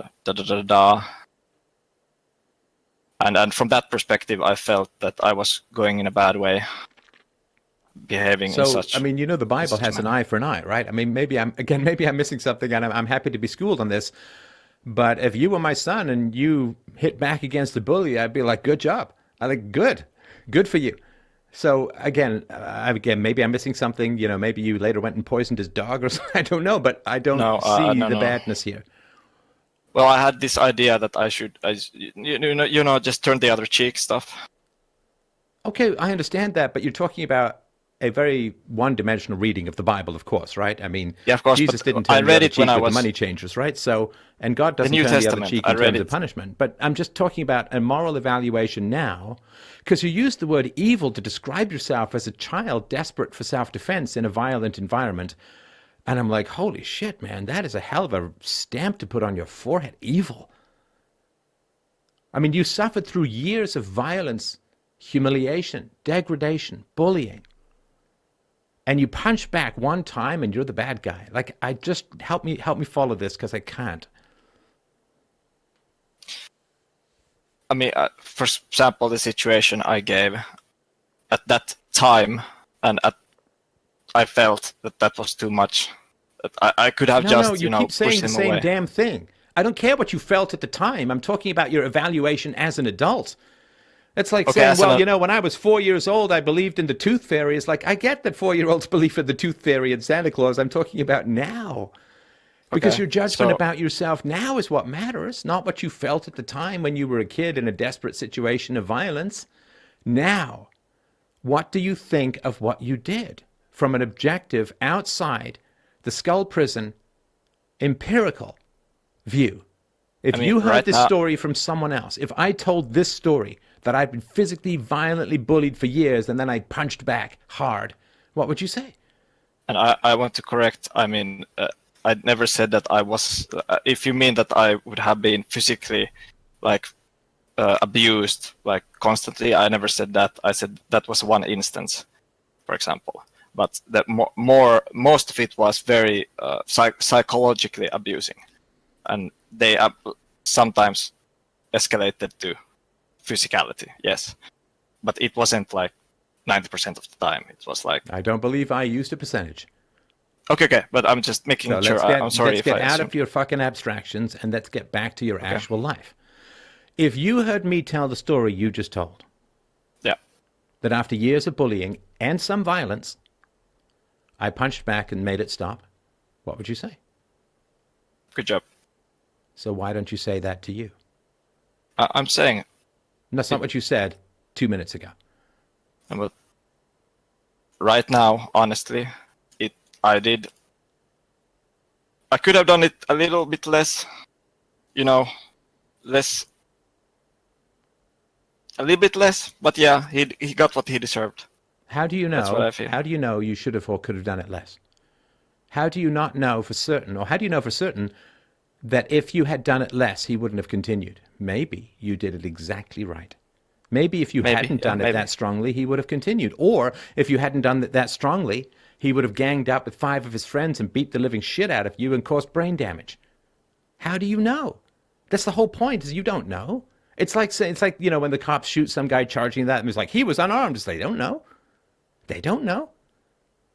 So applying all this knowledge after the fact, maybe you did it just right. Maybe it was absolutely perfect and brilliant what you did. Maybe. It's certainly within the realm of possibility, right? And did it stop the bullying? Yeah, he didn't. Perfect. He didn't Then you engage. did it just right. You didn't put him in hospital. You didn't give him a permanent injury. And you stopped the bullying. How is that not a perfect outcome? I mean, he didn't engage directly, but he was still with his minions, or as a minion with the group, But yeah, eventually, overall, the aggressive way I started to push back, yeah, it brought results. So was it not a good thing that you did? Not neutral, but a good thing that you did, because you also probably stopped them from bullying other kids a little bit for fear that Yeah, but they would also grow up and punch back. But I in a sense, I kind of became a bully myself, in a sense, and I just elevated myself from the victim status, but then I didn't become the defender, or in some way I became, but in a sense, I did not become this super warrior who could just intervene in every situation where other people or kids were bullied. I'm sorry. How old were you here? 14, 15. What are you talking 13, about? 14, you 15, didn't I become a superhero warrior at the age of 14 or 15? No, I'm sorry, my lack of English vocabulary. That's fine. I very just want to bad. make sure, that's a bit of an unrealistic standard, At the age of 14, I didn't become Superman. It's like, yeah, neither did I. Neither did anyone I know, because he's a fictional character. I feel guilty of me watching from the side when other people. I got out of myself of that situation, but I did not intervene in situations where, and I was just, in a sense, a witness to then other people being bullied, and I did not always. I sometimes, but not always. I did not stop because I was afraid I was going to get back to the same hellhole if I intervened on those some instances Hey, listen, where man, listen. You're 14 years old. It's not your job to be the policeman of the world, or your school, or your environment, or your neighborhood. That's not your job. It's the job of the teachers, the parents, the police, whatever it is, right? But it's not your job. I hope that you will cut yourself some slack with regards to this. You know, you prevented the bullying yourself. You stood up for yourself. That's good. But the idea that you are somehow morally at fault, either A, for using violence to protect yourself in the face of sometimes violent bullying, or B, that you're somehow morally remiss by not becoming a vigilante superhero protecting the children of your environment from all of their bullies. That is an absolutely, I mean this with all affection, love, and respect, it's an insane standard to hold yourself to. It's a crazy self-abusive, you understand, you're just bullying yourself. You took over the bully. You hit the bully and you became the bully. So you became the bully. I didn't understand what you did to yourself. Because earlier you called what you did evil. And now you're saying, well, you know, I was remiss in not defending all the other kids. Holy shit, man. Stop that. Like, seriously, stop that. You're being mean to yourself. You got so used to people beating down on you that you took over the role. What you did was great. And it's not your job at the age of 14 to police a schoolyard and deal with all the bullies. That's a great way to get yourself killed. And I'm not kidding you about that. Or certainly a great way to get yourself beaten up. Maybe lose some teeth. Maybe lose an eye. Maybe get some brain damage. Maybe just accidentally fall down a flight of stairs. You uncork the genie of violence, you never know what the hell's going to happen. So you did proportional response, which was good. You kept yourself safe, which was good. The bullies were picking on other kids. Yeah, that's a shame. But who the hell protected you? No one. Not your parents, not the teachers, not police, not security guards, not other kids, not older kids, no one. And that's the world you live in. The world you live in is, we all stand by, well, not all of us, but most of us stand by when kids are being bullied. And the reason that we do that is because we don't want to be bullied by the parents. So we live in a world, just so you know, like we live in a world now where people don't confront you directly. What they do is they work to destroy your life. Right? It's like in the past, there used to be duels, right? And you go, pistols at dawn, 10 steps, turn and fire, right? But people don't do that anymore. Right? There's no confrontation these days. Like people, they didn't call into my show and say, oh, Steph, you're wrong about race and IQ. You're wrong about R versus K. You're wrong about this, that, the other, right? I mean, a few did, but mostly what they did was they filled out endless complaint forms to social media companies and got me deplatformed, which is like saying to someone, I disagree with you, slap them across the face. You think there's going to be pistols at dawn, but all you do is you put poison in their coffee the day before. And so we have all of these creepy, weird, foggy, tentacled ways of destroying people's lives these days by complaining to their employers, by complaining to whoever provides them services, by escalating attacks upon their character. It's, you know, we've gone from honorable pistols at dawn to mean girls character destruction and life destruction, really, to destroy your reputation. Then they use the destruction of your reputation to destroy your income, destroy your life, hopefully get you divorced, whatever it is, right? So in the past, you could confront bullies. Like I remember, gosh, what was this show, Kindergarten Cop? It was a movie many years ago. Arnold Schwarzenegger beat the crap out of a child abuser. Now, if a teacher who's big tries to beat the crap out of a child abuser, and I'm not suggesting you should, but you'll get taken to court, you'll get sued, you'll lose your house, you might go to jail. Like there's no Wild West justice anymore. And there's, you know, I think there's some pluses and minuses to that. I think a lot of minuses now. So you can't. I mean, geez, look at. I stood up for adult victims of child abuse and tried to destroy my reputation with the media, right? It's just, they don't confront me and say, oh, you're wrong, my child is wrong, they were never abused, this guy, he's got his facts wrong, he's got his arguments wrong, he's got his data wrong. You know, they just run to the media and say, he's a cult leader, and then the media is like, okay, great, right? There are no fair fights, right? You understand, in the world, there's no fair fights left. I mean, people put a lot of effort into saying, oh, you should vote for this candidate or that candidate. It looks like a whole bunch of stuff was just shifted around anyway. There's no fair fights anymore. And that's just really important to know, right? And so people out there, it's like, well, I don't want to get involved. It's like, yeah, I can understand that. The teachers don't want to confront the bullying kids because confronting the bullying kids leads to the bullying parents. And what do the bullying parents do? The bullying parents fight like mean girls. They don't fight like men. And they'll just raise complaints and cause problems and give you endless paperwork and threaten your license. Like there's no fair fight. There's no manly confrontations anymore. There's just this girly, slithery, tentacled, wreck people's reputations, spread gossip, be mean, but there's no face-to-face, I think you're wrong. So I think you need to cut yourself some slack, man. You were unsupported by your family, unsupported by your teachers, I don't know if you have any siblings, but if you do, unsupported by your siblings. You were all alone in this Lord of the Flies brutal environment.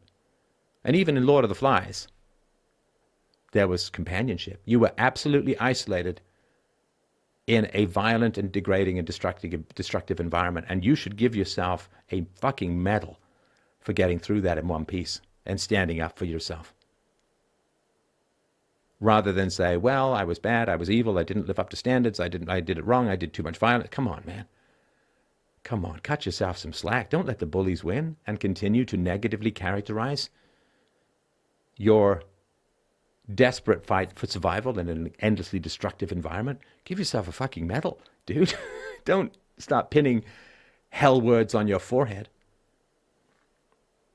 I appreciate your words. Because if you have this kind of bullying in yourself, it doesn't matter whether you stay in society or don't. You understand? You won't be free either way. Because then you'll just get mad at yourself in the woods. You just put yourself down in the woods. Rather than saying, maybe I'm a hero. Maybe, just maybe I did everything right. Maybe, just maybe, I survived incredibly well. I am so sorry. I am so sorry for what happened to you as a child. It was absolutely, completely, and totally wrong. I'm angry at your parents. You know, parents who fight in front of their kids, stop that shit, man. That is so destructive. You can have your disagreements, of course, and you can reasonably work them out. And if you have some big disagreement, wait till later. Send the kids to another room. Don't fight in front of your kids, and don't yell in the house with your kids. And don't yell at, in general, don't yell at people that you sleep next to. That's just crazy. Don't call them names. Don't escalate. Don't be a right fighter. Don't twist the knife until you get what you want. Don't turn your ring finger into a noose to your love. That's just terrible. And I'm sorry that, because you saw all this bullying at home. You know, when you see parents yelling at each other, calling names, escalating, rather to be right than happy, you're seeing bullying. Like your bullying was going on at home. The bullying at school, you understand, was just an effect of the bullying at home. Your parents handed the weapons to the bullies in your childhood because you saw your parents bullying each other at home. And it's terrifying how many marriages involve just this kind of bullying. Slamming cupboards, calling names, withholding sex, withholding money, you name it. It's absolutely horrible. And I am, you understand the bullying that you had at home. And your parents, you're a good-looking guy, which means that your parents were probably good-looking, which means that they probably got together for a combination of two things, which is the curse of pretty people. The curse of pretty people is getting together for status and for sex. You want to know where a lot of sex goes on? The Olympic Village. Why does sex go on in the Olympic Village? Because you've got a whole bunch of perfectly toned body narcissists hopped up on who knows what, banging each other like a drum, right? And so your parents probably got together for vanity because they both look great together. And they like Jennifer Lopez, who marries Crypt Keeper Mark Anthony, and all of her husbands have been pretty gross looking. And she's like, she herself says, hey, I'm not really into looks. You probably noticed that over the years. But your parents probably got together for vanity, status, and sex. And then look at you. At 29 years old, you meet a woman, betcha she's a good-looking woman, you're a good-looking guy, and what do you get together for? Sex. Like your parents did, probably. These patterns are very clear. Again, from the outside. This is why, you know, you can't figure out if the world is flat just looking at the world around you. You got to zoom out. And philosophy is a zoom out. You know, like the picture of Earthrise, this famous picture from the moon, right? There's the Earth rising over the moon. We always see this, the moon rising over the Earth. You look at that, okay, the Earth is round. You got to zoom out enough to see what the hell the shape of the world is, because it's flat. It's uneven, but it's flat. And that's sort of what I'm pointing out. If you have a great relationship with your younger self, if you understand the susceptibility, because if your parents don't get along, it's a fundamental question you have to answer if you want to have a happy life, if you want to have love. If your parents don't get along, you got to ask yourself, why were they together? Why were they together? Did they love each other? No. Did they dislike each other? Yeah, quite a bit. So what kept them together? That's a big question for my parents. My parents weren't married very long and continued to dislike each other, as far as I can tell, until my late father died. And my mother, I'm sure, is still of the same opinion and still is frustrated and angry about the marriage that happened 50 years ago. Why did they get together? Pretty good-looking people. My mom, in particular, very good-looking. And my dad was a geologist, seemed to have a big future. So, yeah, money and looks, status. And that was it. Did they share values? Was my mother a wonderful person? Was my father a wonderful person? Hell no. Oh, my God, no. I was just thinking of this the other day. I was out on a hike, and I just remembered hiking with my father when I was in my mid-teens. I went to see him in Africa for a couple of months. And my father, I was kind of depressed in my mid-teens, of course. I started to get fit, really fit, in my mid-teens, but this is before that. And I was depressed, I was anxious and lonely, and, this is when my mother wouldn't get out of bed, and it was a whole terrifying time. And my father, he walked for a living. That was his thing, right? So he was very fit. Now, I go out, my father takes me on a hike through these crazy mountains. Like, holy shit, it was like, it wasn't quite rock climbing, but it was pretty damn close. And this went on, like day after day after day. We would just hike and hike and hike, like up these crazy mountains. And of course, the beginning is up, and then we went along the top for a while, and then the end is down. And I was finding it hard, man. Plus, he didn't bring enough water. I mean, maybe he was more used to hiking without water, but I was desperately thirsty and tired. And I wasn't used to this kind of exertion. And my father would sometimes hike so far ahead, he'd be like a dot up the mountain. And I'd just be laboring along, trying to control my breathing and pushing through the exhaustion and all of that, and desperately thirsty. And my father, he wouldn't walk with me. He wouldn't ask me if I was okay. Do I need a break? Do I need a rest? He wouldn't ask me about my life. You don't seem very fit. Are you not exercising? You're not part of any sport. Didn't any of that. I just walked ahead. And I could feel the disgust. Oh, my son. Such a punchball. And I wasn't overweight or anything, but I was depressed. I was anxious. I was terrified of my entire existence. Eviction notices piling. I mean, it was bad. I was thinking we're going to live on the street if we're lucky. And my father just marched ahead, right? And that's just a total asshole move, right? I mean, it's a complete asshole move. Oh, my son's clearly not fit. He's a butterball on that, right? Anyway, whatever, right? He just moved ahead, right? And then when I finally catch up with him, he wouldn't say, "Are you okay?" I'd say, "Oh, can I have some water?" He's like, "We don't have any more water. You don't need it. You're fine," right? So I'm really thirsty. He reached down on the ground and picked up a fucking rock. And do you know what he said? "Suck on this." Suck on this. I said, "What the hell is that going to..." I didn't say what the hell. I said, "Well, why?" This will help you produce saliva. And saliva will help you with your thirst. What the hell? I'm supposed to recycle my spit rather than you bring me some fucking water? That's the deal? You know that doesn't add any liquid to my system. Bring enough water. I don't know. Maybe he forgot to pack water for two. I don't know. It's Africa, for God's sakes. It's bloody hot. I'm on the rooftop of the world, like reach up, and I'm brushing a solar flare, for God's sakes. I shouldn't lie. It's so long ago now. It's like 40 years ago now, right? So it is long, and he's dead. But, this is who my dad was. My mom was violent. My dad was kind of callous. And my dad, of course, also was responsible for keeping me safe, but he wanted to go and play tennis, and I was crawling around the tennis court, and I guess he was involved in this is a real toddler. I don't know. I was crawling, so I was probably maybe a year, maybe 18 months old, and I was crawling around the tennis court, and my dad was playing his tennis game, and I crawled into a garden shed, and I managed to open, or maybe it was open, some weed killer, and I drank it, and it nearly fucking killed me.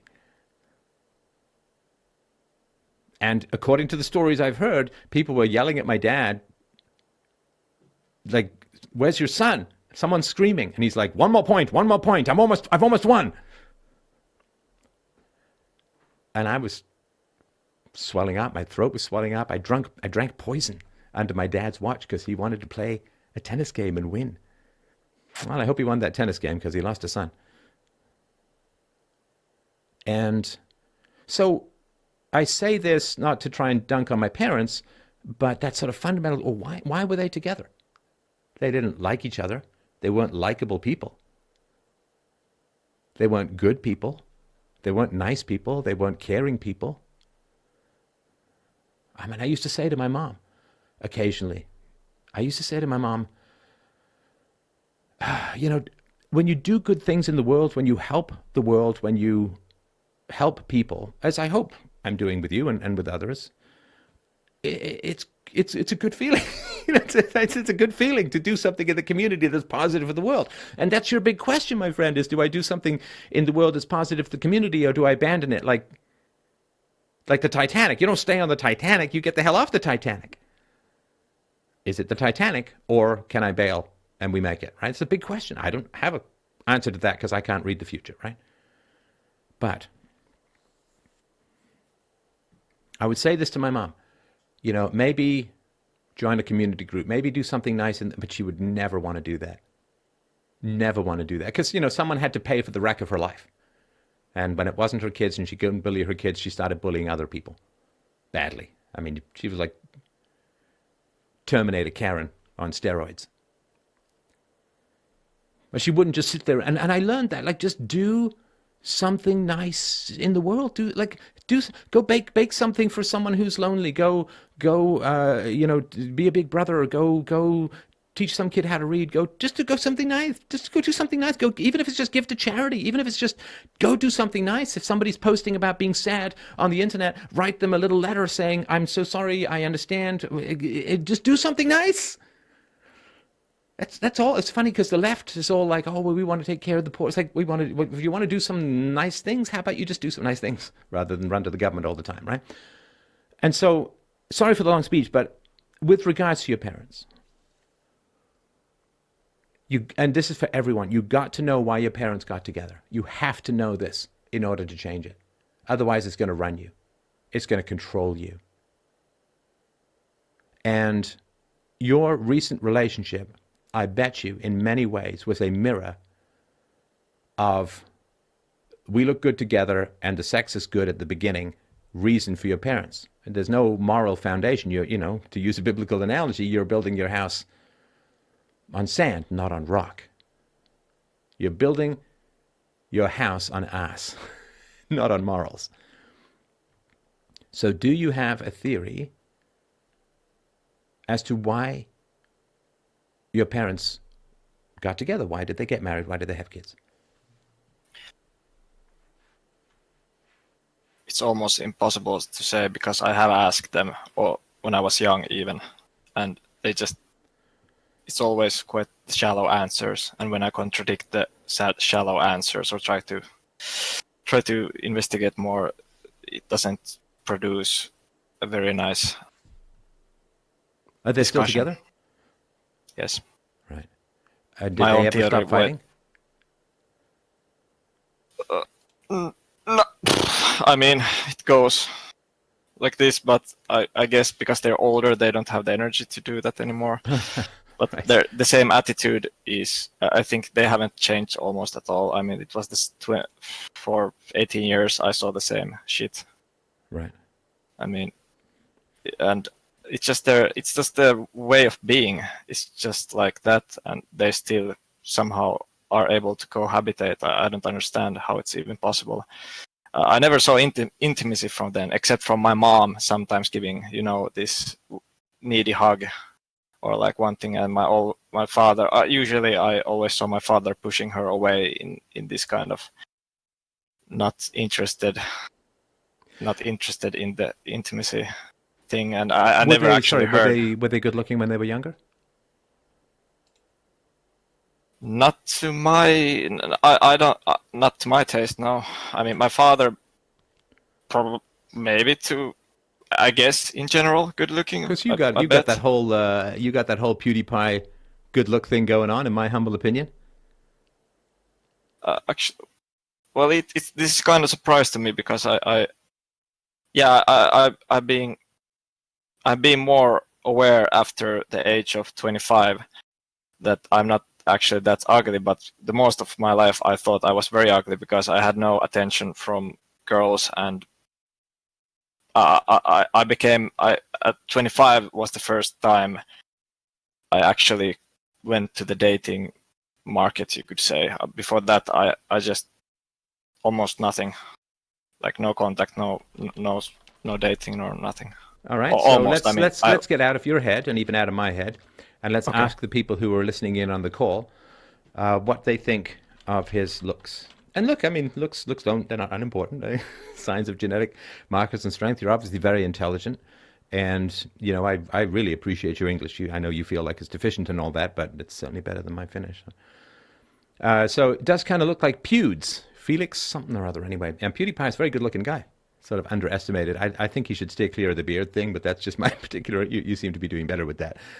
But yeah, so several of the people are typing above average for sure. Yeah, 7 out of 10 at least. Yeah, good-looking guy. Good-looking guy. And he looks good. Ladies should go for him. Good facial structure. Yeah, looks like you're going to be keeping that Hawaii 5-0 tsunami of a hairline. I mean, this guy says, I mean, he's not my type, but he's pleasant to look at. Yeah, it's a good-looking guy. He's a good-looking guy. And he has hair. Hey, that's no reason to judge anyone's looks. No, I'm kidding. No, nice head of hair. Somebody says, bald at 25 here. Yeah, well, that's just think of all the money and time you save on haircuts. So, anyway, so I just want to point that out. So you don't know why they got together. They don't seem to like each other. So they're addicted to this situation, right? So when you were a kid, you couldn't get away from the bullying either at home or at school. What's your relationship with your parents like at the moment? I do not spend time with them, only if there's some.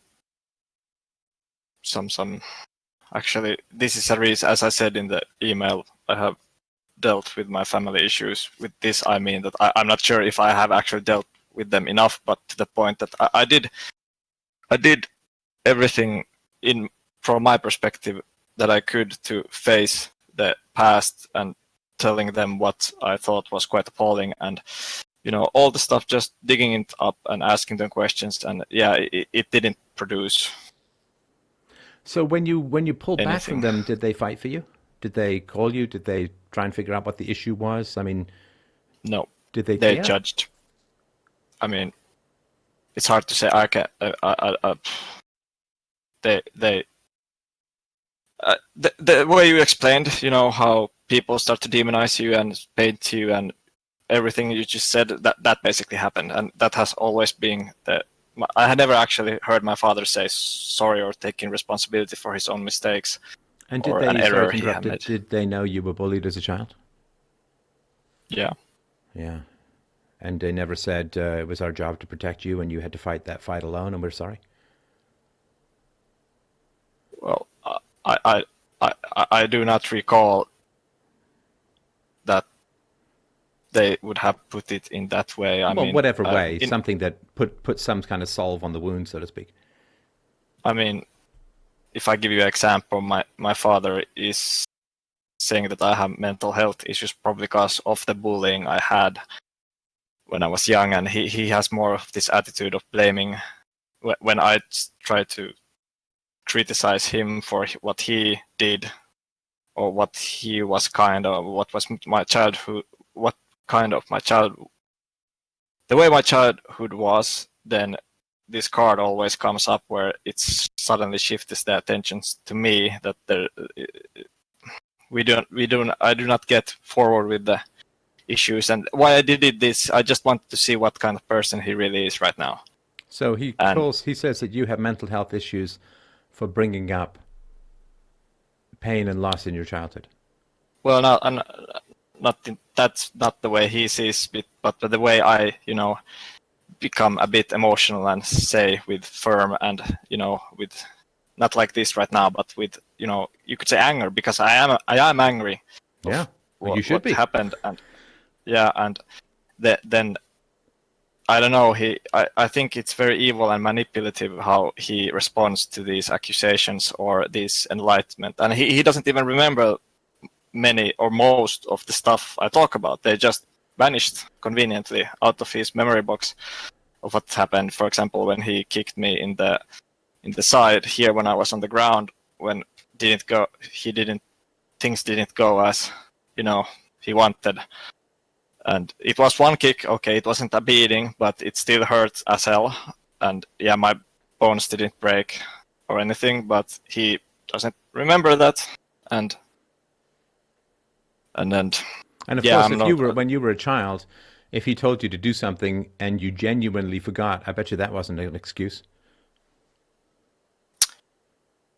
Well, actually, in the household, the whole theme was quite irresponsible. I mean, if me and my brother noticed very fastly that if we did something, bad, or we got away with it after one day, they basically they threw everything always under the rug, that everything is basically okay. It just resets after 1 day or 2 days.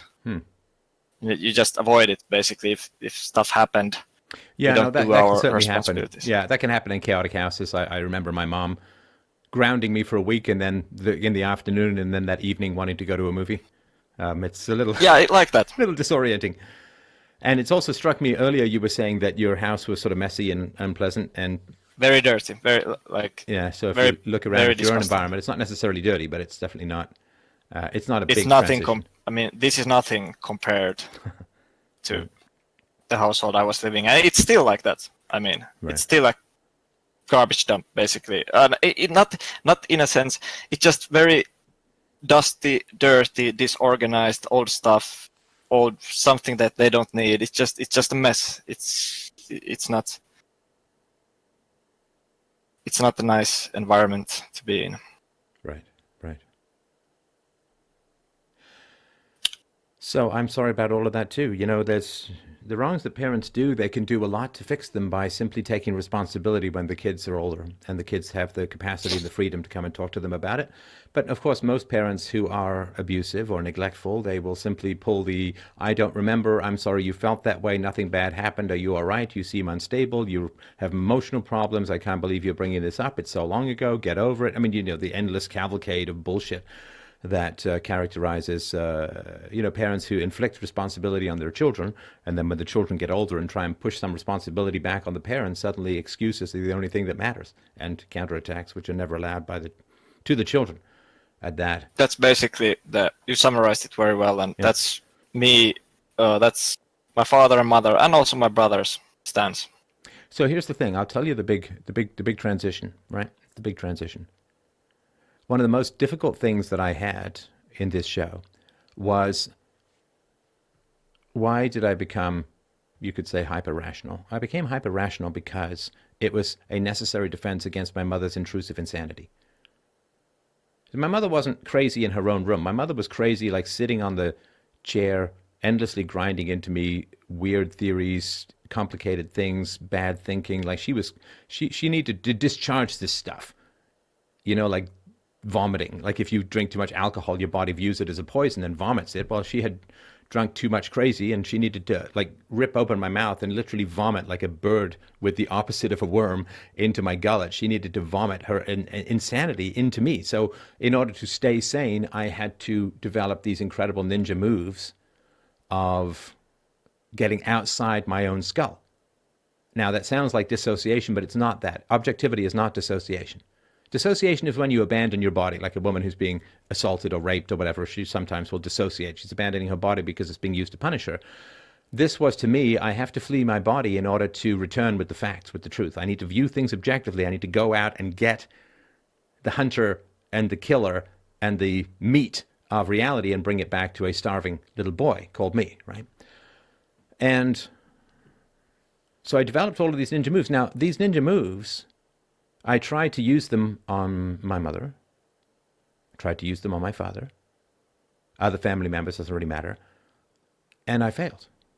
Now, I mean, objectively, they failed, but I was not able to achieve my goal of making my family of origin sane.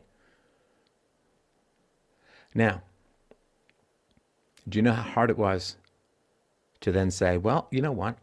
It didn't work with my family, but I got some really good skills here. I'll go and try to make the world sane instead. Yes, that was very difficult emotionally, right? Because part of me was like, yeah, but the world supported your family in their craziness, right? And nobody called the cops. Nobody tried to save or rescue me, right? So if you are a rational, sane person, and you try with your family to make them sane, to make them honest, to make them what I would call basically human, which is to have free will and choice and not be an automaton run by defenses. And if you fail with your family, the question is, okay, failed with my family, can I succeed with the world? Failed with my parents, can I succeed with the state or people's dependence upon it?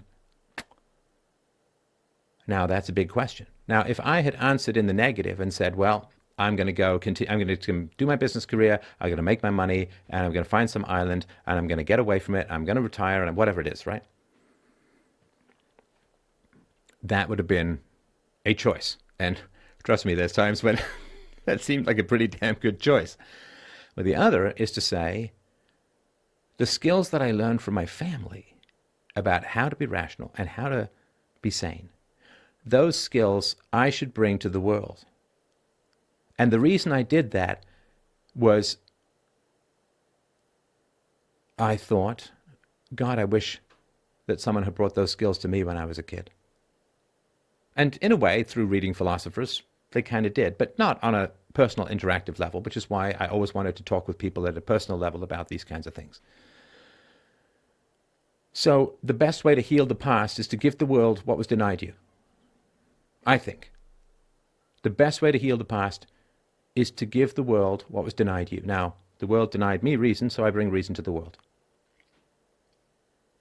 Now, that triggers a lot of people. I get a lot of blowback. I get a lot of punishment. I get a lot of attacks. And I get some support. And, please, people, freedomain.com/donate. Help a brother out. It's been a tough year. But I think if you want to leave the world, I think you have to earn your way out. And I think what you have to do is find out if the world is like your parents. So bring your reason to the world. You tried it with your parents. I'm sure you've tried it with other people in your life. And you bring your reason, your arguments, your facts, your reality, the reality, objective, empirical reality, to the world. And see how it responds. Now, if the world responds with universal attack and contempt and threats and degradation and deplatforming and whatever, then it's like, okay, so my parents were just a reflection of the world as a whole. And I'm not going to fight where I can't win.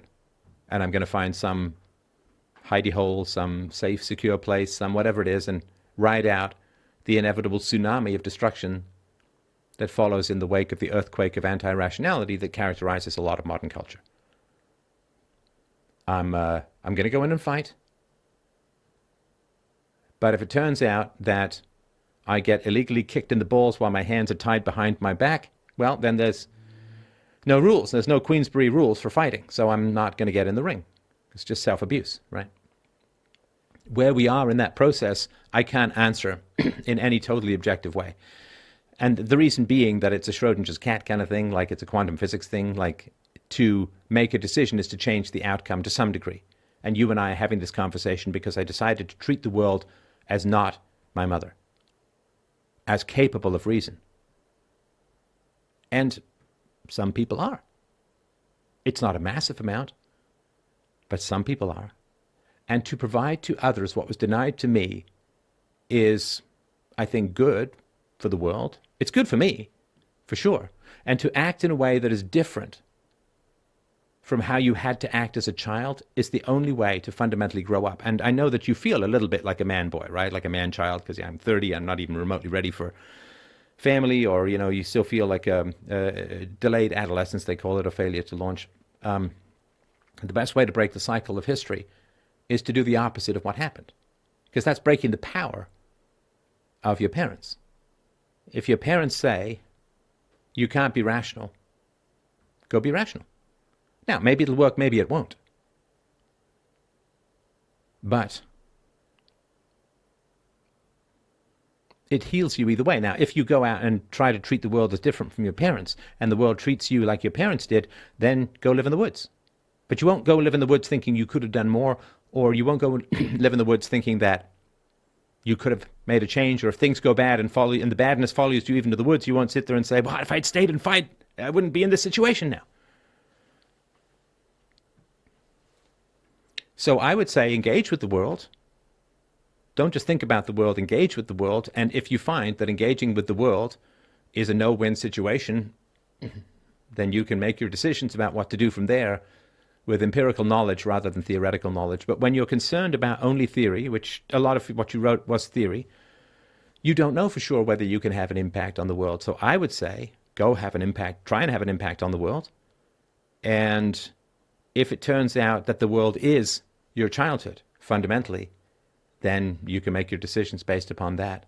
But I wouldn't do it prior to trying, because then what's happening is you're saying, okay, I was isolated as a kid, and I had no effect on my family, no effect on my parents. I was not supported, I was not protected. So the best way to deal with feeling isolated and ineffective as a child is to run out to the woods where I'm isolated and ineffective. I think that's only going to reinforce what happened to you as a child, and I think that's your parents winning. Now, maybe you'll end up out in the woods, I don't know, but I wouldn't do it based upon what happened to you as a child, because that's just saying my childhood is going to last until I fucking die.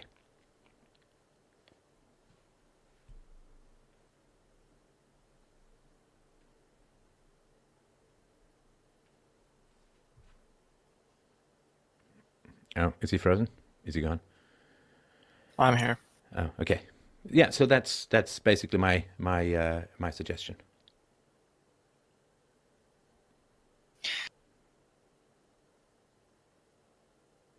I don't know what to say. Well, I there's nothing to say. appreciate It's a lot to mull over, right? So you can just mull it over and all of that. But yeah, that would be my thoughts. I think that you got to earn your way to the woods, and not by running away from a too similar childhood situation.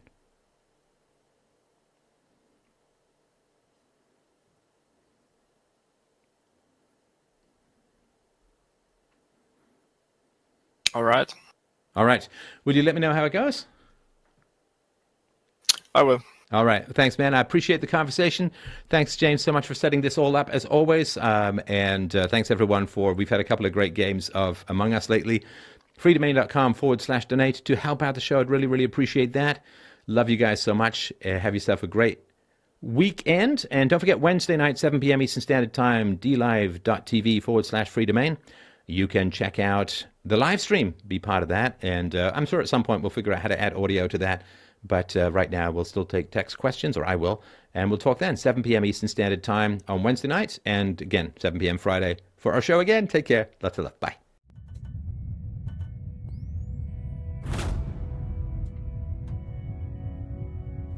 Well, thank you so much for enjoying this latest Free Domain show on philosophy. And I'm going to be frank and ask you for your help, your support, your encouragement, and your resources. Please like, subscribe, and share, and all of that good stuff to get philosophy out into the world. And also, equally importantly, go to freedomain.com/donate to help out the show, to give me the resources that I need to bring more and better philosophy to an increasingly desperate world. So thank you so much for your support, my friends.